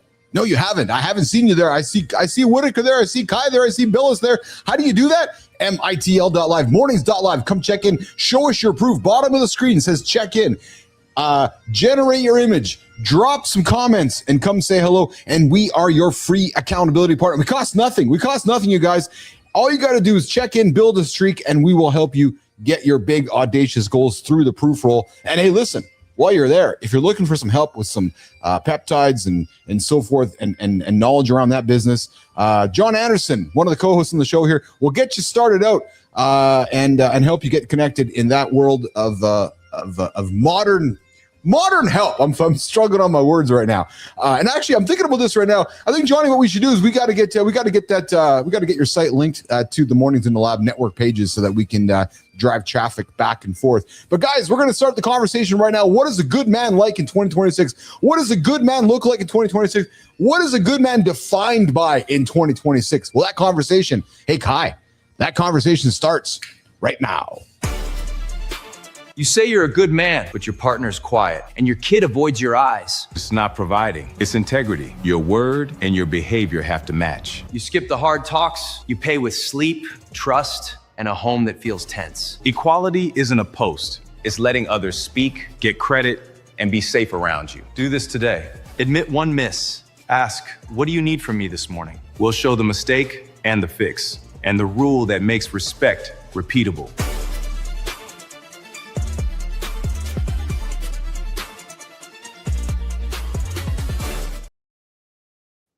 So I think the question that can be asked these days is, what is a good man? Like, what does a good man mean? Like, how would we define a good man in 2026? Is a good man somebody who keeps his word as much as possible? Is a good man somebody who owns his mistakes? Is a good man somebody who corrects himself when he gets it wrong?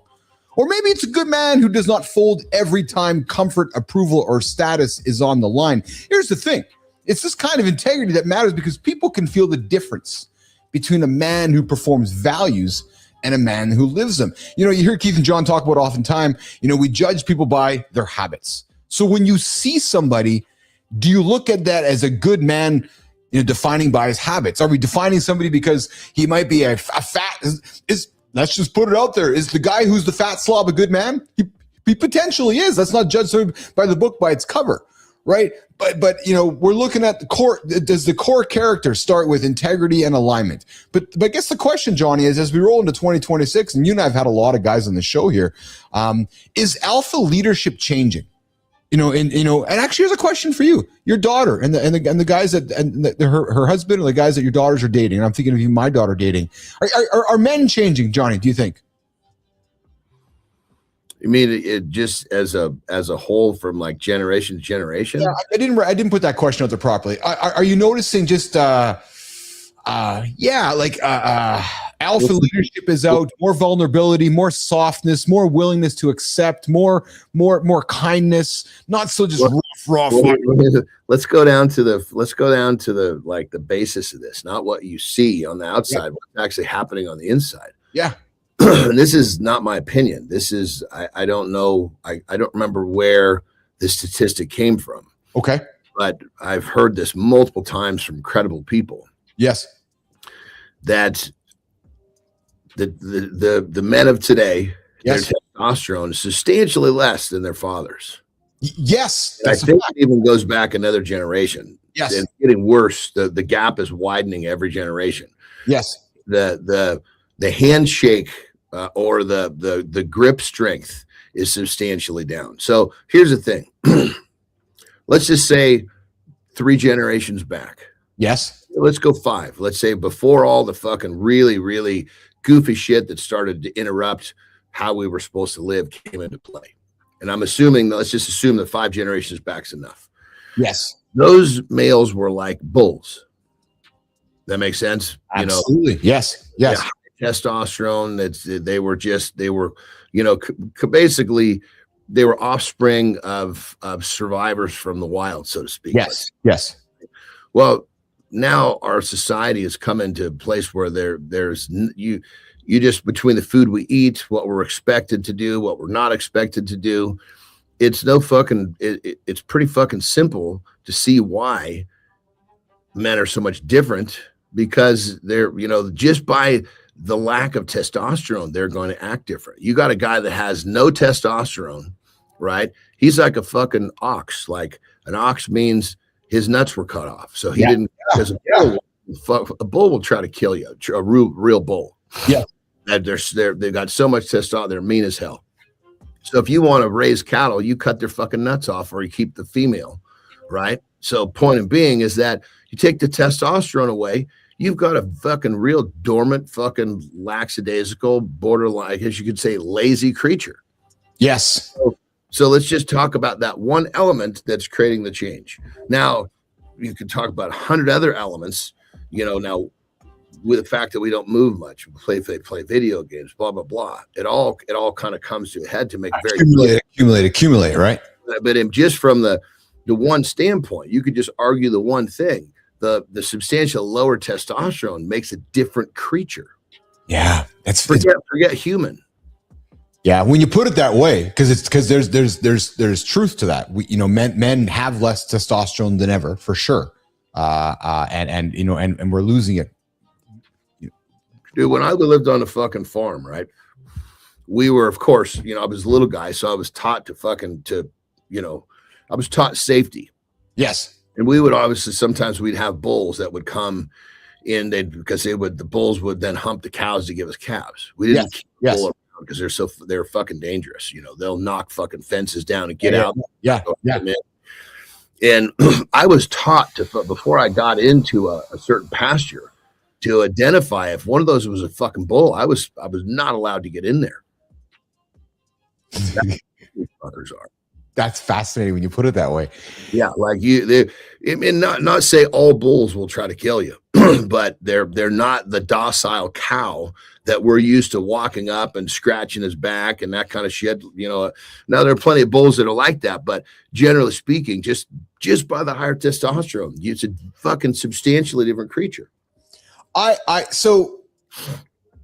Your daughter's boyfriend, partner. So Carter's 20, 19, I should say.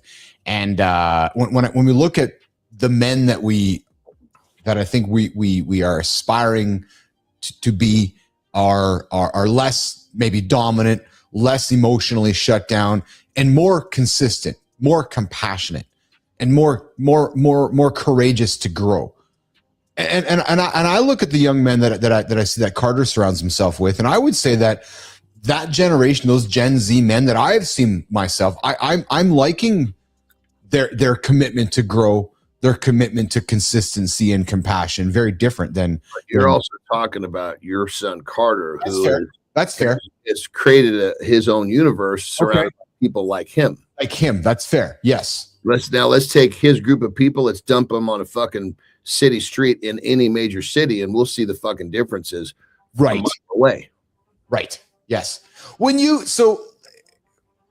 It's just like same thing with my kids. You know, yes. you put them into the average, and they'll separate themselves so quickly. And even a lot of their early friends in adulthood recognize that. Meaning the early friends, meaning that those people kind of drifted away, because ultimately the person that's not an ass kicker, let's just call that's the term, they become very uncomfortable around an ass kicker.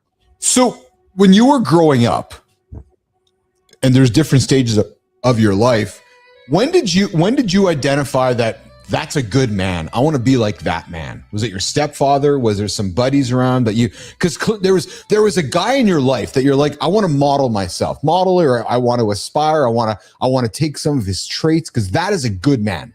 Who was that for you, John? No names, but just who was that for you? Yeah, no, I mean, when it comes down to it, I've been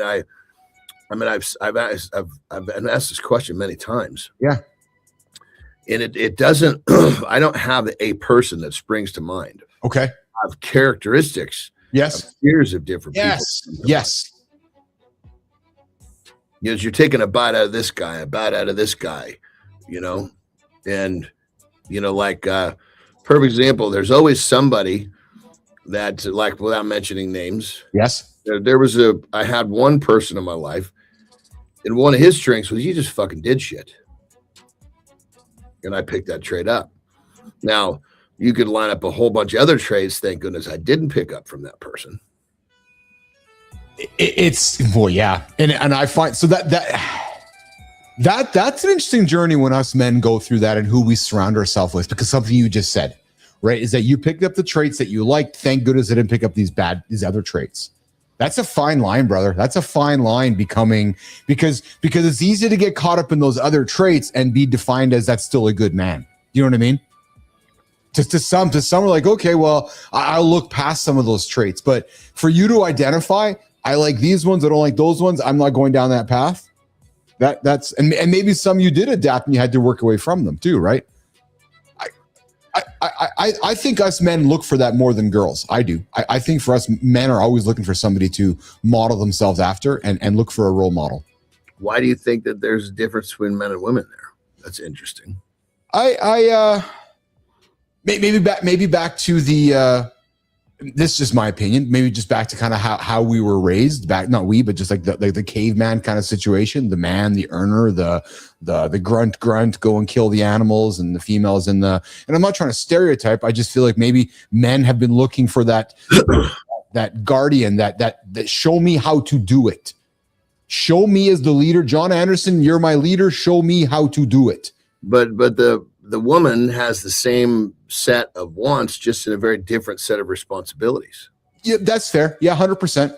Yeah, I think, and just to be a devil's advocate to your conversation, I think you're short selling women heavily. Like some women, they watch their mom be a housewife, and that's all they want to be. Okay, that's fair. Yeah, I'll walk back that. Yeah, I think where I was, no, I'm not going to walk it back. I guess what I'm trying to say is that I think traditionally, that's maybe what I'm looking at. Maybe it's more of the if we go traditionally, then what I'm saying is even stronger. Yeah, no, you're right. You're absolutely right. Because I was correcting myself. Because I'm thinking about my sister. I'm thinking about females around my life, looking for that female that they can model themselves after. Like, who do you model yourself after? I think to a certain extent, that's a kind of an innate thing. We're looking for somebody to help us make sense of all these new fucking chapters of our lives. And you look to somebody, this is how he did it, this is how she did it. Or as a female, this is how my mom did it, this is how my grandma did it, my aunt did it. Yeah. It's incredible because we've talked to this before. We're so focused on sending our kids to school to learn all the things in school that they need to learn, but we don't teach our kids the important things: how to pick a partner, how to be a good man, how to be a good woman. We do, but there's no like courses for it. You know what I mean? It's like, okay, go paint the map, go and do 1 + 1 = 2. We hope our kids we teach our kids, we show our kids, and hope to make the right decisions. And then there is an actual way. It's just not it's not taught in school, but we teach our kids to make good selections in our mates by what we'll accept, what we won't accept. Yes. Yeah. And what those standards are and what those standards aren't. There's no question about that. Hey, having an interesting conversation with Johnny this morning on what's defining a good man in 2026, and what defines a good man to you, or even a good woman in that aspect. What is it? Is it somebody looking for is it somebody looking for a role model? Is it somebody who's making what's that definition? All right, let's keep it rock and rolling here. Hey, John, did you know that the @ symbol in our email address, I didn't know this until I brought this thing up for the show here today. Did you know that the @ symbol for our email address was one, not a bureaucratic, not some big, like, we got to make a big definitive decision. You think about this one dude's decision has impacted the entire world since then. Did you know that? Frankie and Tommy, let's set it up. Did you know one engineer basically decided how every email address on Earth would look? And the symbol he picked was @. That choice happened in 1971. Ray Tomlinson needed a clean way to separate the person from the computer they were using. He did not pick AIS because it looked futuristic. He picked it because it was sitting there, rare on the keyboard, and easy to understand. That part matters. It almost never appeared in names, so it would not confuse the user with the machine. And it already meant exactly what he needed it to mean. User at host. One tiny symbol, one massive standard. That is why the format works so well. It was simple, readable, and practical enough to spread everywhere. So every time you type an email address, you are still using one engineer's smartest small decision. That's your today's Did You Know? Back to Keith and John. So I always find these things kind of intriguing because one person, just one person makes a decision that impacts the entire world. Like just here's the interesting question, though. Yeah. So prior to him putting this into, like, basically popular culture. Yes. What the fuck was that symbol used for prior? That's a good question. Hey, Grok, I got you here. So listen, we just had a conversation about Ray Tomlinson, who chose the @ symbol for email addresses. What was the @ symbol used before he invented that for the for the ARPANET? What was it used for, Grok? Oh, good one. Ray Tomlinson basically hijacked it for email in 1971. But before that, the @ symbol was just a little accountant's shorthand. Back in the day, like medieval times onward, it stood for at, or at the rate of, mostly on ledgers. Think 3 apples at 2 pence each. Super boring, right? Merchants scribbled it to mean per or each. Kind of like how we still say 2 for $10, but fancier. No one dreamed it'd end up in every inbox. Funny how a squiggle on a receipt became, well, us. That's just like that. Just like that. Like just like that, right? So it was actually nothing before that. And the guy's like, okay, I need a symbol for it. So that's what it ended up, man. That's pretty fascinating shit. Okay, dude, I've been working on some behind the scenes that and it's up here right now. I got to show you. So as we continue to grow the show, it was happening here and I got it up here. So Kai, I just dropped that link over there for you. So guys, we are launching something brand new here on the channel here. Check it out. The Mornings in the Lab globe.mitl.live. We are going to be building this thing out. Here's how we are going to be looking at stories from around the world. You can head on over to globe.mitl.live and see what we're talking about. Click the pin. The pin pops up with the story that we're talking about. You're going to see Frankie and Tommy and our characters. And we are going to be launching this as a way for you guys to interact with our content during the show, after the show. And it's going to be a big part of the show here. So you guys can see here, it's called the Mornings in the Lab Globe. And it's got a bunch of cool shit on it here, Johnny. So I'm excited to keep pulling this thing together and bringing it to life for us. Pretty cool, eh? Yeah, for sure. Yeah. So just another way for folks to engage with our content.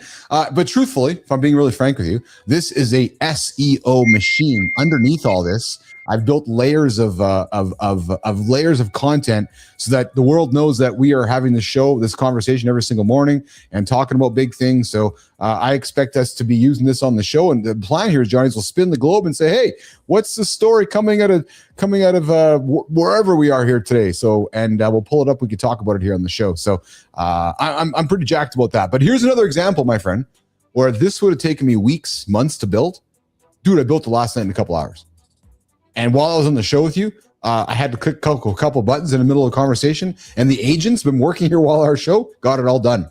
Like it's just ridiculous how fast things are just happening, and in real time around us. And it blows me away because of what can be built without even our involvement in it. So craziness, man, just crazy. This is like, this is kind of like, obviously an entrepreneur. You're an entrepreneur. You love that. Yeah. But as you say, you're the tech nerd, right? Yeah. So to actually have these two put together, it's just like you're just pig and shit. Well, yes, and it is. Well, and it's our business, so I'm excited about it. I am a pig in shit because I know what we're building. I was watching a video yesterday. There was a guy, Cheryl shared it. There's a guy talking about how people that are making YouTube videos are still making yesterday stuff. You need to be building live because live is the future of conversation, and we need to be walking toward where, as Wayne Gretzky would say, walking toward where the puck is going to be, not to where the puck was. And that's what we're doing here on the show. So you bring all these confluence of technologies together and we can display them to people. For example, like our characters, when you showed up with me and we started, and some of the first experiences with the characters, I'm sure you're like, what the fuck is this? But over time, you can start seeing the value of it. The IP, the characters, the ability to scale, the format that we've created here, right? So, going into third year, we are turning into like a mature media platform. There's a media platform happening here, right? And then what I envision over time, John, is this globe here continues to be populated with news, with conversation starters, and people can engage with you and I through this. Right, we can even create a layer of peptide news. So as peptide news is coming from around the planet, we can drop it on this map, so we can become like the definitive source. Right, link it to your page and have people drive over to you. But and do really fun stuff like that with that. Right, so which is really cool to me. Right, so you heard me say in the comments, I want to connect. I'd like to connect your shit over to our stuff too. So say that again. I'd like to connect your peptide stuff to our Mornings in a Lab stuff that we can do some link juice back and forth. Oh, dude, I'm the university. That's the old platform, which was discontinued, not by me. Yeah, you know what I mean, though. But your academy, but the academy is people are joining and people are fucking loving it, and it's 90 cents a day. That's it, eh? Yeah, that's what we got because we want it to be grossly affordable for anybody that wants to learn. Yes. Well, yeah. And then on top of that, when you become a member, the first thing when you go in, you see this big fucking banner right in the home. This is your 20% ongoing discount code. So if you do any monthly shopping, it pays for itself. What's the number one question? Paying people to learn how to do it. What's the number one question that somebody will always ask when they meet you for the first time about peptides? Oh, Jesus. It's got to be one. Maybe is it legal? Maybe is that the question? Is it legal? Is that maybe the question? That's not the page right there. That's a good one too. Go to the top right hamburger menu and you'll see Academy. Hit that. That's the page we're talking about. Brilliant. There you go. Okay. Yeah. Or you can get to it straight by going to cellularadvantageacademy.com. But that's a good question because at this point, brother, yeah, there are so like perfect example, 10 years ago, 20 years ago, how much do you bench? That was the question about training. But as people start to educate themselves more, now they realize that, okay, there's other questions they want to ask. So at this point, the people that actually come and ask questions, they're also different because they've registered how deep the whole the whole venture is with peptides. So I don't know that there's a single. I think if I was to say like the real general, like what is a peptide, because people they've heard of it, but they have no idea what it is. And if usually those are the people that have gotten past that it's not a PED, it's not a performing enhancing drug. Yes. Heard that, okay, wow, these things actually already live in us. Well, what is it then? So the simple answer is that they're signaling molecules that you already have in your body. We're reprogramming the signals. I would suspect, Anderson, that There's a lot of people that come to you with misinformation, incorrect information, because there's so much of it out there. And what I'm going to anticipate is that somebody's landing on you for like some validation or some clarity, right? Because they're on IG, they're on all these platforms, hearing this, hearing that. And it's like, I just want to talk to somebody who can give me something that I can believe or trust. Yeah, that for sure. And then the fact that I deliver the information, yes, in very simple, understandable terms. Yes, because there's some dudes out there that really fucking smart guys, and I understand a ton about peptides, but they explain it in a way where I can't even follow it, because they're talking about shit that actually happens, but they're talking so deep. It's like, it's like if you were to explain what testosterone does, you could do the same thing there, or you could sum it up by explaining, that testosterone is going to help XYZ, not fucking the whole alphabet, because you can literally go so deep with any of this stuff. I think though, Johnny, that to me would be the mask of a snake oil person who's using words that I don't understand, trying to talk me in circles. I would appreciate talking to somebody very simple. Okay, yes. So I can go and educate myself with all the big words on the internet. I want you to break it down and make it simple for me. So to me, so I'm just suspecting somebody who's trying to talk around me and talk all this big language. I'm like, I don't know if I trust that guy. You follow me? 100%. I mean, and there are those people, and then there's those people who really do know. Yes, but even if they do know, you still can't. It's very difficult to get the information out of what they're saying. Speaking of information, dude, I had a call with my mom and dad yesterday. It was my mom. Hey, happy birthday, mom! With chicken. Gladys, happy birthday, mom. I sent mom and dad to the Jets game last night, so I had to send her my tickets on my phone, and she was having some troubles getting the tickets onto her phone. So she calls me, Johnny, I got to tell you, man, like, it's no wonder that there are so many elderly people getting scammed. Like, I love you, mom, but my patience, like you talk about having to, you know exactly what I'm saying, helping mom with things like you can just see how they can be scammed. And it was scared me actually, because I helped her. Was it yesterday? Did you say this or somebody else? I don't remember. The number one way to get scammed is to answer the phone. That's exactly it. So she called me yesterday to say help with her tickets, and I was helping her. But as we were going through the experience, and I can hear her getting frustrated, and she had her phone like on her, like had her iPad on her phone. So I was watching what she was doing. But my point is, I can see how quickly that could go sideways with a nefarious, not kind human being that's just there to fucking get that woman's money. Because I had her so rattled. I'm her son. And I had soft tone, but she was getting frustrated. She was pressing things. Next thing you know, Johnny, all she has to do is press something that I wanted to press, and I'm in her fucking account, and the story's over. It's scary, dude. Dude, I had it was years ago. Yeah. And it was basically, God, what was happening? I had basically pushed a wrong button in my Shopify account. So I had actually instead of what's the word? There's a word for claiming the money. Like, yes, this. Yeah. But I fucking somehow pushed the refund fucking button. I was like, fuck. So basically, I needed to call and try to get this done because Shopify is really difficult to deal with. Yeah. I reached out to my tech guy, said, hey, can you find this number for me? Right. And he gives me the number. So I just assumed that it was a good number. Right. I'm calling them.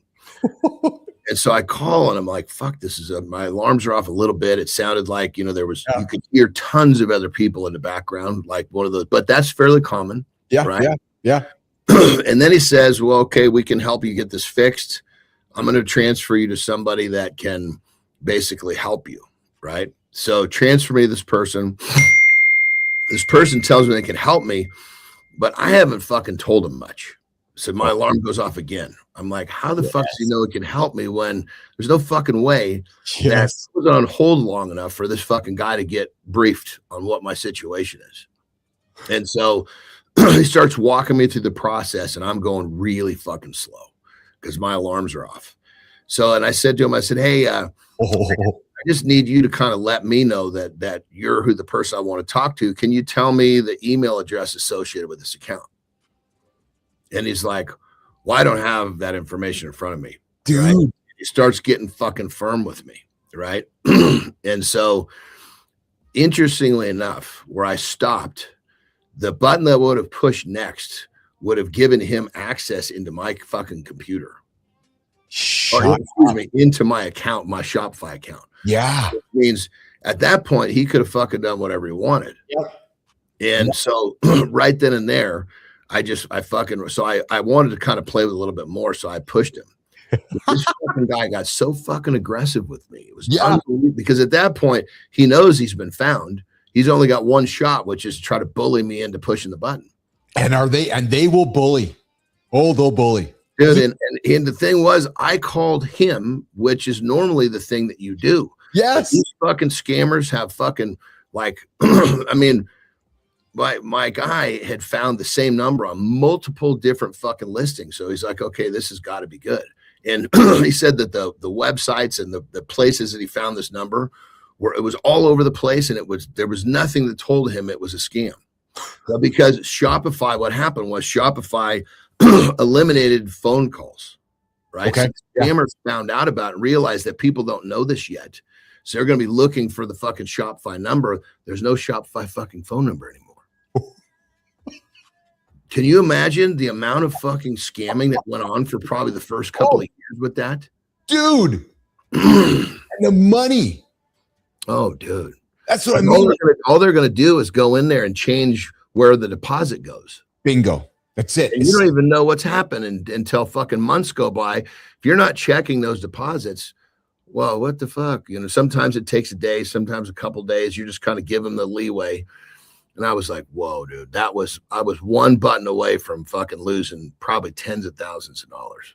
I'm going to send you a personal note later. I'm not going to talk about it on the show, but I'm going to send you a personal note later after the show, just so you know, because you know the person, you know somebody who's close to us who actually has been in the situation that we're talking about, and it's not a good one. I'll share it with you later today. I'll just leave that there, because just the scam situation.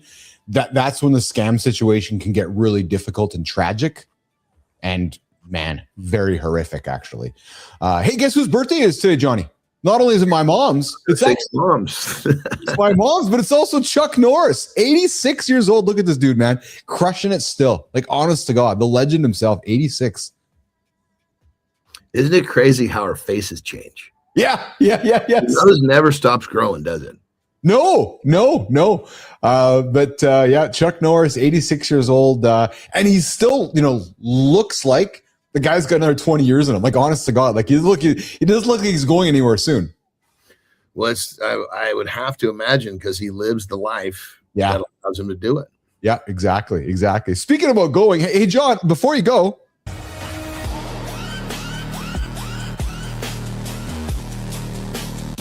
Hey, John, before you go, you ever ask for help and get violated instead? Because we found your people. The man's mid-rep and trying to get the other dumbbell up. His boy sees the lap tap and chooses violence. Not help, not a handoff. He just sits on him like that's part of the workout. That's why it kills. Wrong move. Fast confidence, zero shame, beautiful stupidity. And nobody saves him. They let the joke sit there and mature. That's elite disrespect. So, John, if Preston did that to you mid-rep, are you laughing it off or cutting ties by breakfast?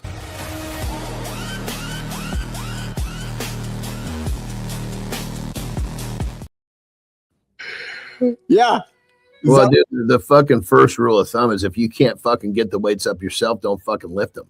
He sits on his lap just like that.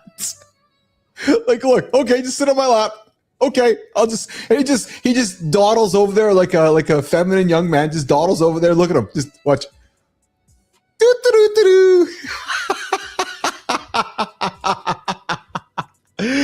Just some fun. Hey, before you go, let's bring Cheryl Whitaker up here for a couple minutes before Johnny gets out of here. What's going on, Whitaker? How was your day today? Hey, hi guys. How are you? Happy anniversary, first of all. Thank you. Happy season 3. Hi, John. Good to see you, my friend. How are you? Question: Did you suck less today? Oh, I'm sucking so much less. Isn't that a beautiful thing? Can I just tell you, that's becoming like my favorite question on a Wednesday morning. I know John's gonna ask me, "Did you suck less today?" And I'm like, Well, yeah. doesn't it fucking reframe these situations that give you all this anxiety? I just need to suck a little less, and I'll be fine. Oh my gosh, so much, so much. I love it. Yeah, today was great. It's become part of your lexicon, eh? Just sucking less, Cheryl. Yeah, sucking less. Yeah. I'm gonna leave it right there because my mind is going in so many different places. Leave it right there. Mom's in the next room there, Johnny. So we gotta keep that. We gotta keep that clean. Cheryl, how did it go today? Good. Oh man, it was great. Yeah. Yeah, some tears today. But it seems like that's like a weekly thing. Hey, quick question for you. Well, I got Johnny for just maybe a quick 2 minutes here. We were having a conversation about what does a good man look like in 2026. How would you answer that in less than a minute? A good man in 2026 is someone who loves himself, because that's where it starts. You've got to love yourself, and when you love yourself, then you show up and you're there to love all the other people who are counting on you day in and day out. Yeah, yeah. And then one thing that we also talked about, and I walked back because I had an opinion on it that I John reframed it for me. I wondered as men growing up if men looked more to other male leaders to model than women. Am I wrong? Like, did you and I'm happy to be wrong, but as you were growing up, were you looking for a female leader to model yourself after? No. Maybe not a female, just a person. Yeah, not necessarily. It might be different for men than it is for women. But see, it's hard for me to answer the question because you guys know how I feel about my mom. I mean, she was like so large. Yes. In our home, even more so than my dad. Yes. That it was like it was just kind of like osmosis, really. Oh, okay. Yeah. I didn't look anywhere outside of my household for leadership. Yeah, that's what I was saying. Is that a lot of times people, it's the way that we live that gives them the example of what they're supposed to be, or for that matter, what they're not supposed to be. And if you've got, a lot of times females will model their mother because their mother's doing what they want to do. Yeah. Would you agree with that, Cheryl? Yeah, but if you're blessed enough to have, you got to have one of those first. Yeah, you have to have one, and then one who's strong, because I know someone in my circle who didn't have that, and so they had to look outside of the home to find that strength and leadership. Yeah, interesting. Anderson, what do you got going on today, brother? Before I get you out of here, you got Ben waiting for you right now. 36. Yeah, he's waiting for me. I got that. So I'm gonna go take a good nap after this. Yesterday I laid down. I could tell I needed to fucking get off my feet or get off my chair. I laid down. Terry was actually out doing something. Yeah. Came back 3 hours later. I was asleep. Slept for 3 hours in the afternoon, man. My body's telling me, hey, you need some healing, dude. So you gotta listen, right? When your body is telling you, you just have to listen. If I'm sleeping 3 hours in the middle of the day, then I'm not listening well enough. So your body's telling you something. Yeah. Well, I can tell you right now. Hey, there we go. We broke the 201. Thank you, X. We've never seen these numbers. So on the start of our 3rd anniversary, Johnny, we got X lighting up here today. We got a couple hundred people joining us on the show right now, live on Mornings and Live with Keith, John, and Cheryl. Johnny, Keith's living longer. Yeah, life expectancy work done yesterday. So I got another year in my books. Lauren too. So we are happy people today, just frolicking around the house, knowing we're going to live that much longer because we got that life expectancy work in Johnny Anderson. Yep. There you go, baby. That's what we got to do. Anderson, have a great day, pal. Say hi to Terry. Say hi to Ben for me, and I'll see you in less than 42 hours. Bye, John. Good loop, my people. I didn't say brothers because my lady's here. That's it. That's true. All right, Johnny. All right. Hey, Whitaker, I got some things to show you because you didn't see this stuff yet. So I got some exciting things to show you. Yes. Okay, cool.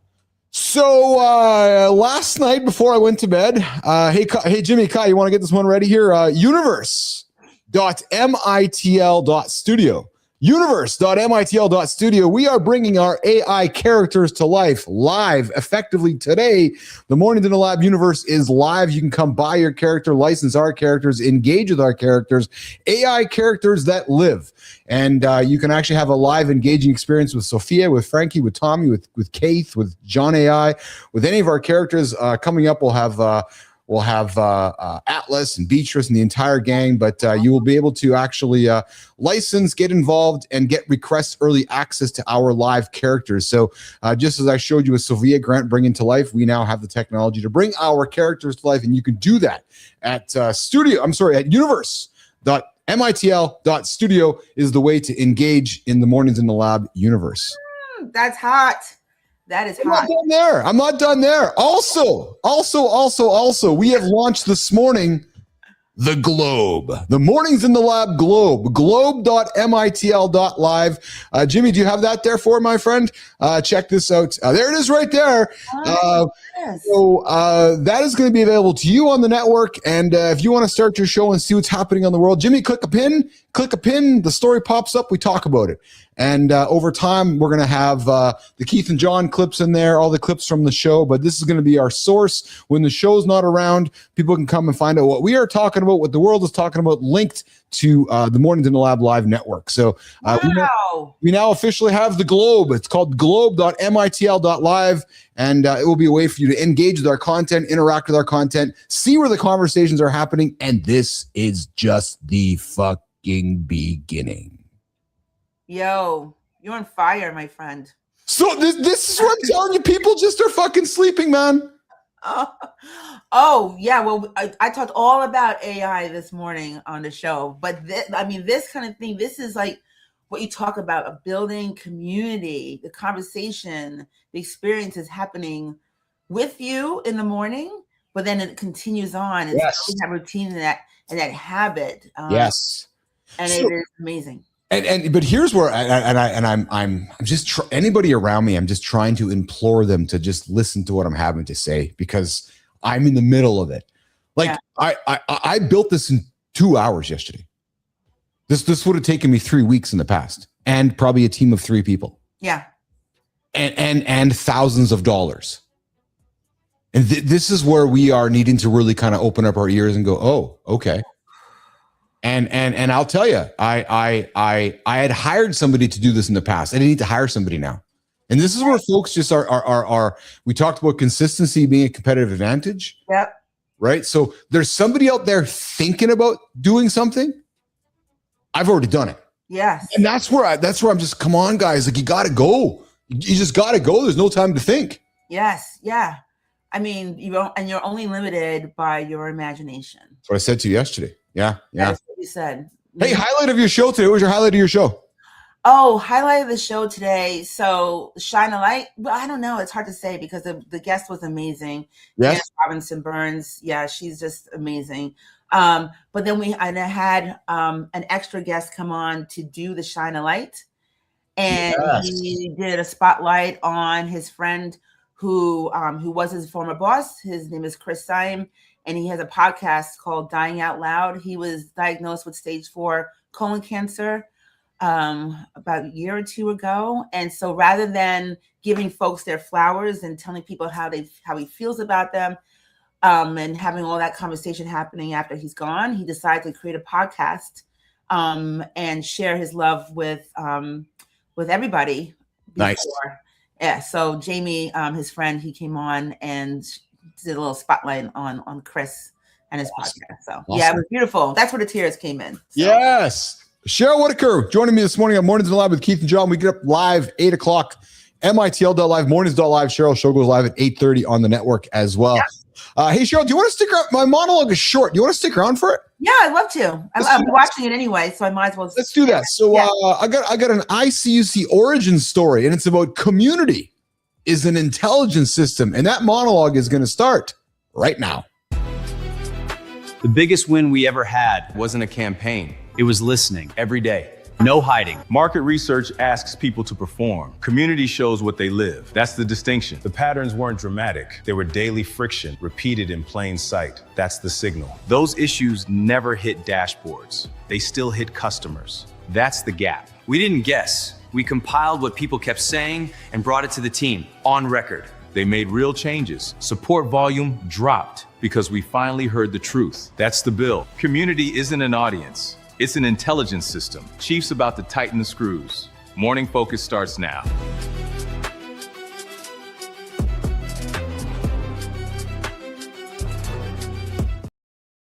All right, guys, bring Cheryl up on there. I'm gonna do a little dual monologue. I'm gonna do a little monologue, an interactive monologue with myself and Cheryl this morning. I'm gonna show Cheryl how I do a monologue with somebody else. Cheryl did a monologue a couple weeks ago, and her and I did some coaching. I was like, I think we want to engage our person with the monologue, and I'm gonna do that with you today. So, Cheryl, the most valuable thing that I ever did when I was at ICUC for a Fortune 500 client, nothing to do with content. What do you think it was? I don't know. Yeah, exactly. So at the time we were managing their community, tens of thousands of customers, all the platforms, 24/7. And in the daily work of actually listening, Cheryl, we actually started seeing some patterns. So back in the social media monitoring world, like monitoring content, right? And those patterns were quite intriguing. They weren't dramatic complaints. They're actually more like recurring friction, right? Just constantly these little micro things that you see. You don't notice them on the macro, right? And you know what I'm talking about. You sometimes we don't see the obvious because it's so obvious. Yes. Right. There's the little things, right? Yeah. Right. And what we noticed, Cheryl, was that there was these small frustrations that never made it into like the executive dashboard because you couldn't see them, but they showed up in the people's comments. Think about that. Right, because executives and senior leaders are always looking at this, right? But when I was starting out in that world, they didn't realize that there was this level of conversation happening on the internet, the young internet. And I'm like, guys, you guys are seeing your dashboard with all your stuff, but your community is telling you something you're not really noticing. Like, what are you talking about? I'm like, well, they're fucking saying this, they're saying that, they're asking you this. Oh, I didn't know that. No, because you're looking at dashboards from the last 10 years. I'm presenting you dashboards of the community.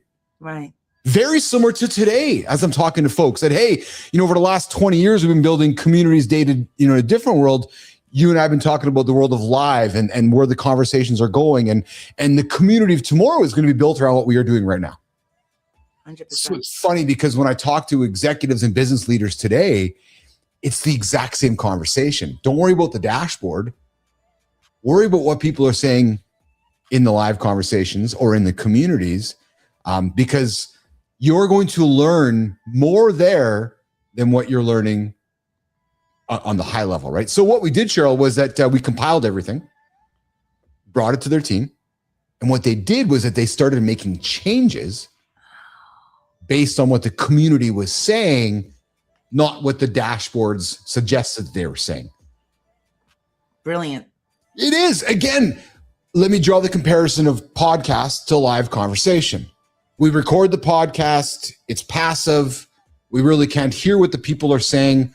We as the leaders have perceptions around what everybody is saying, but it's not until you look in the comments and get the live feedback where you actually start getting the real truth. Yeah. Right. And I'll tell you something, that story with those executives reduced customer support volume by a number I'm not going to share because it would actually sound fake. True story. Okay. But here's what matters is that the insight that they gained, it didn't come from any market research. It didn't even come from a survey. It just came from their fucking comments. It came from a conversation that they had been, and there's the key word, that they had been overlooking for so often because we've been trained to look at the dashboard. Here's the thing, nation. Community isn't an audience. It's your intelligence system. And that's what live gives you, especially in the format that we are in, because it's that real-time signal. It's the unfiltered truth, right? And you think about it, Whitaker, it's the people that only say, it's the stuff that people, so when we are live, it's the stuff that people only say when they think that they're just talking to each other. Or here's the question. Sure. And here's the question that I think folks just aren't really paying attention to. What are your customers saying to each other right now that you're not hearing, especially because you're not in the room? But you can get into the room by being in the comments. Follow me? Right. And that to me is a fascinating thing because it's a missed opportunity for a lot of folks, because when you're missing the opportunity in the comments, you're actually not in reality. You're in your own reality behind a dashboard. How do you receive that I put that out there? Oh my God, it's so true. It's one of those things where it just seems so obvious. Yes. But at the same time, in life, a lot of times it can be right under your nose and you're not paying attention to it. And there's some out there who don't want to know. Well, so that I think is a big part of it too. And it's funny because I had a conversation, I shared this with you off show a couple of days ago. I had a conversation with an executive a couple of days ago that was listening to the rules that were written over the last 20 years and not really paying attention to the rules that might be written for the next 20 years. Right. And I'm not saying there's nothing wrong with history. History predicts the future. I'm a big fan of that. But sometimes we get caught in the ways of, well, we can't do that because of. Well, we've always done it this way, or there's too much risk there. And I was like, well, hold on. Let's talk about risk. What does that mean to you? Well, it's this. Well, have you thought about this? No. Can we do that? Yeah. Right. And it's just, in my mind, it's conversations like this that we need to keep having to reframe how people think. Yes. Yes. Right? Just because it worked yesterday, they got to be willing to listen. Yeah. Just because it worked yesterday doesn't mean it's going to work tomorrow. Yeah. Or it might work better tomorrow.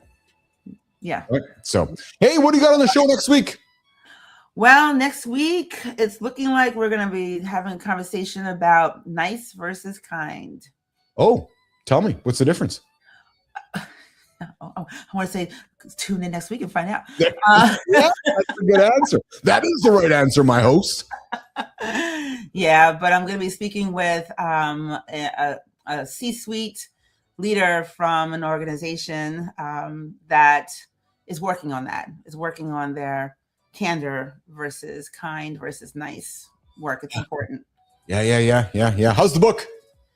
The book is amazing. The book is coming to life through the conversations that we're having on a weekly basis, Keith. Good. And it starts with joy.live. The companion app for Cheryl's show is live. And I was talking to George this morning. It looks like the AI coach for Cheryl is ready to rock and roll as well. Oh, is really? Yeah. So I would encourage you to take a look at that. I didn't even talk about the app. There you go. Hey, it starts with joy.live, a companion app for Cheryl's show. You can see what she's talking about. You can see the topics coming up. She's got an AI coach we've launched with her where it's all new to Cheryl as well. So we're going to be launching that as well. So I'd encourage you guys to check that out. Go subscribe to it. But guys, I share this with you because this is a function of what you get by working with us. Right. So Cheryl's a member of our network. She's got a show. She's got a companion app. She's going to have access to the Mornings in the Lab Globe. The Globe is, if you want to use the Globe on your show, you can find stories to talk about current events, trending topics, things that are relevant. But it's been built to bring people to our platform. So the Globe is what's actually an SEO juggernaut, but the Globe has been built to bring people to us, to get used to the fact that in the mornings, come hang out with us, come hang out with Cheryl, come hang out with Keith, come hang out with John. Do I got to hang out with Roofy? Okay. Roofy. Yeah, you gotta hang out with Roofy. Yeah. Foam in my pants, Roofy. Yeah, 100%. Yeah. Oh my God, I didn't understand that last thing. So thank you so much, Keith, and thank you, George. Yes, it was done. I was too focused on getting the show out this morning, so I'm excited for what. There you go. Well, good. So that gives me a good way to kick your ass out of the lab and go knock on George's door and say, "Hey, I heard that my AI Joy coach is live." I think it might be. So go check it out. All right, I'm going to check it out. Thank you. Cheryl Raphael Whitaker, 8:30 Eastern Time, Mornings in the Lab Network. It starts with Joy Live, leadership discussions, kind lessons, joy lessons, all from the unimitable. How about that word? Unimitable herself, leader herself, Cheryl Raphael Whitaker. Wow. That was just on the spot. Just on the spot. Is that even a word? Unimitable? Yeah. I don't know, but I'm going to look it up once I figure out how to spell it. I think it is. Hey, Grok, unimitable. That's the word, right? Unimitable? Not technically. But it should be. Like, inimitable is the real one, means impossible to copy. But unimitable, that sounds like you just invented a word for so good, even AI can't fake it. Look at that. Honestly, yes. Wow. Invented a word that AI can't even fake it, man. That is cool. That is awesome. There you go. Unimitable. There's the brand new word this morning on the network. Yeah, unimitable. All right. I got it. Thank you, my friend. I will talk to you later, You bet. Have a good one. Whitaker's out of here. Good morning, everybody. See you later, Whitaker. Good morning, everybody. Hey, listen, we got Maya Rez joining us. She's patiently or impatiently waiting for us. And Jimmy and Kai, I think we got to pause for a second here. Look at the numbers on X right now. Holy smokeronis. I don't know what's happening on X, but thank everybody from X for popping into the show here today. I can see that we have over 300 people that have been hanging out with us for a couple hours here on X. This is Mornings in the Lab, morningsinthelab.live, mitl.live, the morning show, the big morning show that you guys can tune into every single day right here, 8 o'clock. mitl.live, mornings.live.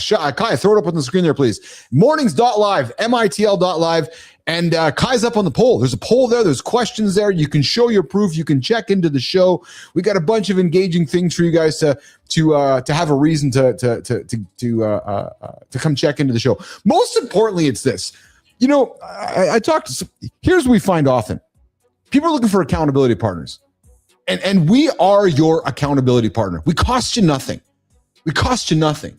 All we need you to do is get up, not hit the snooze button, and join our show live at 8 o'clock. That's it.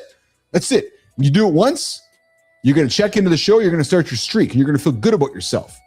And hey, and maybe you're an interesting person that might think you could be a guest on the show. Well, as Kai has pointed out to me, you can actually apply to be on the show. If you click on join, you can come join Sophia Grant, myself, and John Anderson, and perhaps try to get onto the show by applying to be on the show. So to do that, you come apply to be a guest. Simple as that, 100%, or have somebody nominate you. But most importantly, guys, if you're looking for an accountability partner, we are your free accountability partner. We are there. We are live. We cost you nothing. All you got to do is come say hello and come say hi in the comments, and that'll get you checked in. And show some proof that you are awake, alive, and getting after some big ass goals. Okay, well, listen, I got to wrap her up because a couple of things are happening to my body right now. Yeah, true story. And I'm like, hey, the restroom's like, yeah, are you wrapped up yet? Because the clock is getting pretty close. I'm like, I'm getting there. But before we do that, Maya Reyes, our very own Maya Reyes, is going to introduce our Community Corner segment, and it starts right now.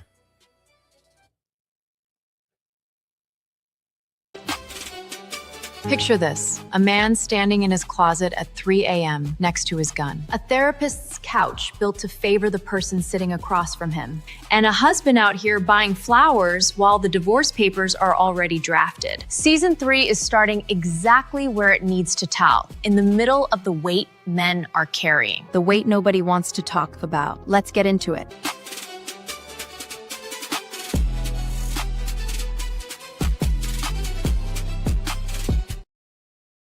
Hey guys, Ryan Mickler over on YouTube says, divorce what men need to know before it's too late. The order of man. Well, so listen, your wife's just like, I gotta divorce you. Your first instinct is probably to become the world's greatest husband overnight. Unless you want to be divorced too. You're like, fuck, I'm happy she said it first. Or maybe you're like, okay, I got to get my dishes going. I got to get the dates night going. I got to get the whole you become the performative husband because you're like, I don't want to get divorced. Well, what Ryan says is that the worst possible move is this. She doesn't need your growth. She reads your response as desperation. So if you are reacting when she's coming in saying, hey, I want to get divorced, well, you might want to lean into what Ryan says is the 300% rule, which is whatever a woman says, the actual severity is 3 times worse. Meaning, I'm frustrated when you get home late. Actually means that she's questioning the whole marriage. Or she's saying that, stop trying to impress her. Start leading yourself. Start looking in your own mirror and taking yourself seriously first. Document everything. Build a tribe, right? Because the man who panics loses, but the man who levels up might not save the marriage, but he'll survive it. Some key words from Ryan Mickler this morning. And if you get that young lady saying, I want to get divorced, maybe it's time to go look in your own mirror. That might help you move forward instead of trying to fix the solution. All right. Let's keep it going here over on Substack. I saw my camera froze there, Jimmy. John Williams, PhD, says that is couples therapies biased against men? Here's what nobody says out loud. Couples therapy, it just might be rigged against you before you even open your door. Not because, oh, MDABADA baddie. Yo, bro, just caught your stream. Can't stay long, so I dropped the follow. I want to support your journey. I can connect you with a big Twitch streamer who pulls thousands of viewers, has about 30 million followers, makes serious bank. He helps streamers grow. If you're serious about growth, add him on Discord. Thank you. And DBDB Batty. I appreciate you, brother. I appreciate those kind words, and I appreciate you tuning into the show. That is awesome. Hey, John Williams says, we're talking about couples therapy. The guy who processes quietly shows love through action. And he says, stop nagging instead of, I feel unseen. But he gets labeled resistance by doing that. Disengaged, which might be the problem. Nearly half of men drop out of therapy early. And John, a practicing psychologist, admits that his own training built that exact blind spot. So what's his fix, Kai? His fix is this. Name the emotions before you walk in the room. Advocate for yourself. And if the therapist keeps tilting the scales, well, go find a different one. Here's the thing, though. If all we do is chase the therapist that gives us the answers that we want, is that the right therapist? I don't know.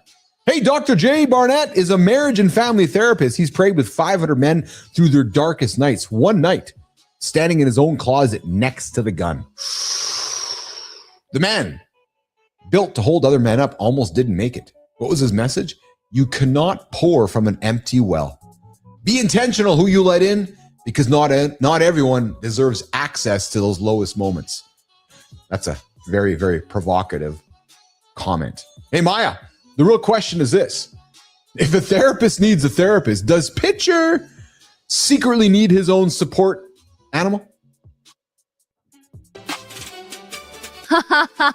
Knowing Pitcher, his support animal would need a support animal. But honestly, that's the whole point. Even the helpers need help. What we covered today, men crumbling under weight they were never taught to name, that's not weakness. That's what happens when the systems around you were never built with you in mind. Lead yourself first. Know the code. Find your people. That's season 3. We're just getting started.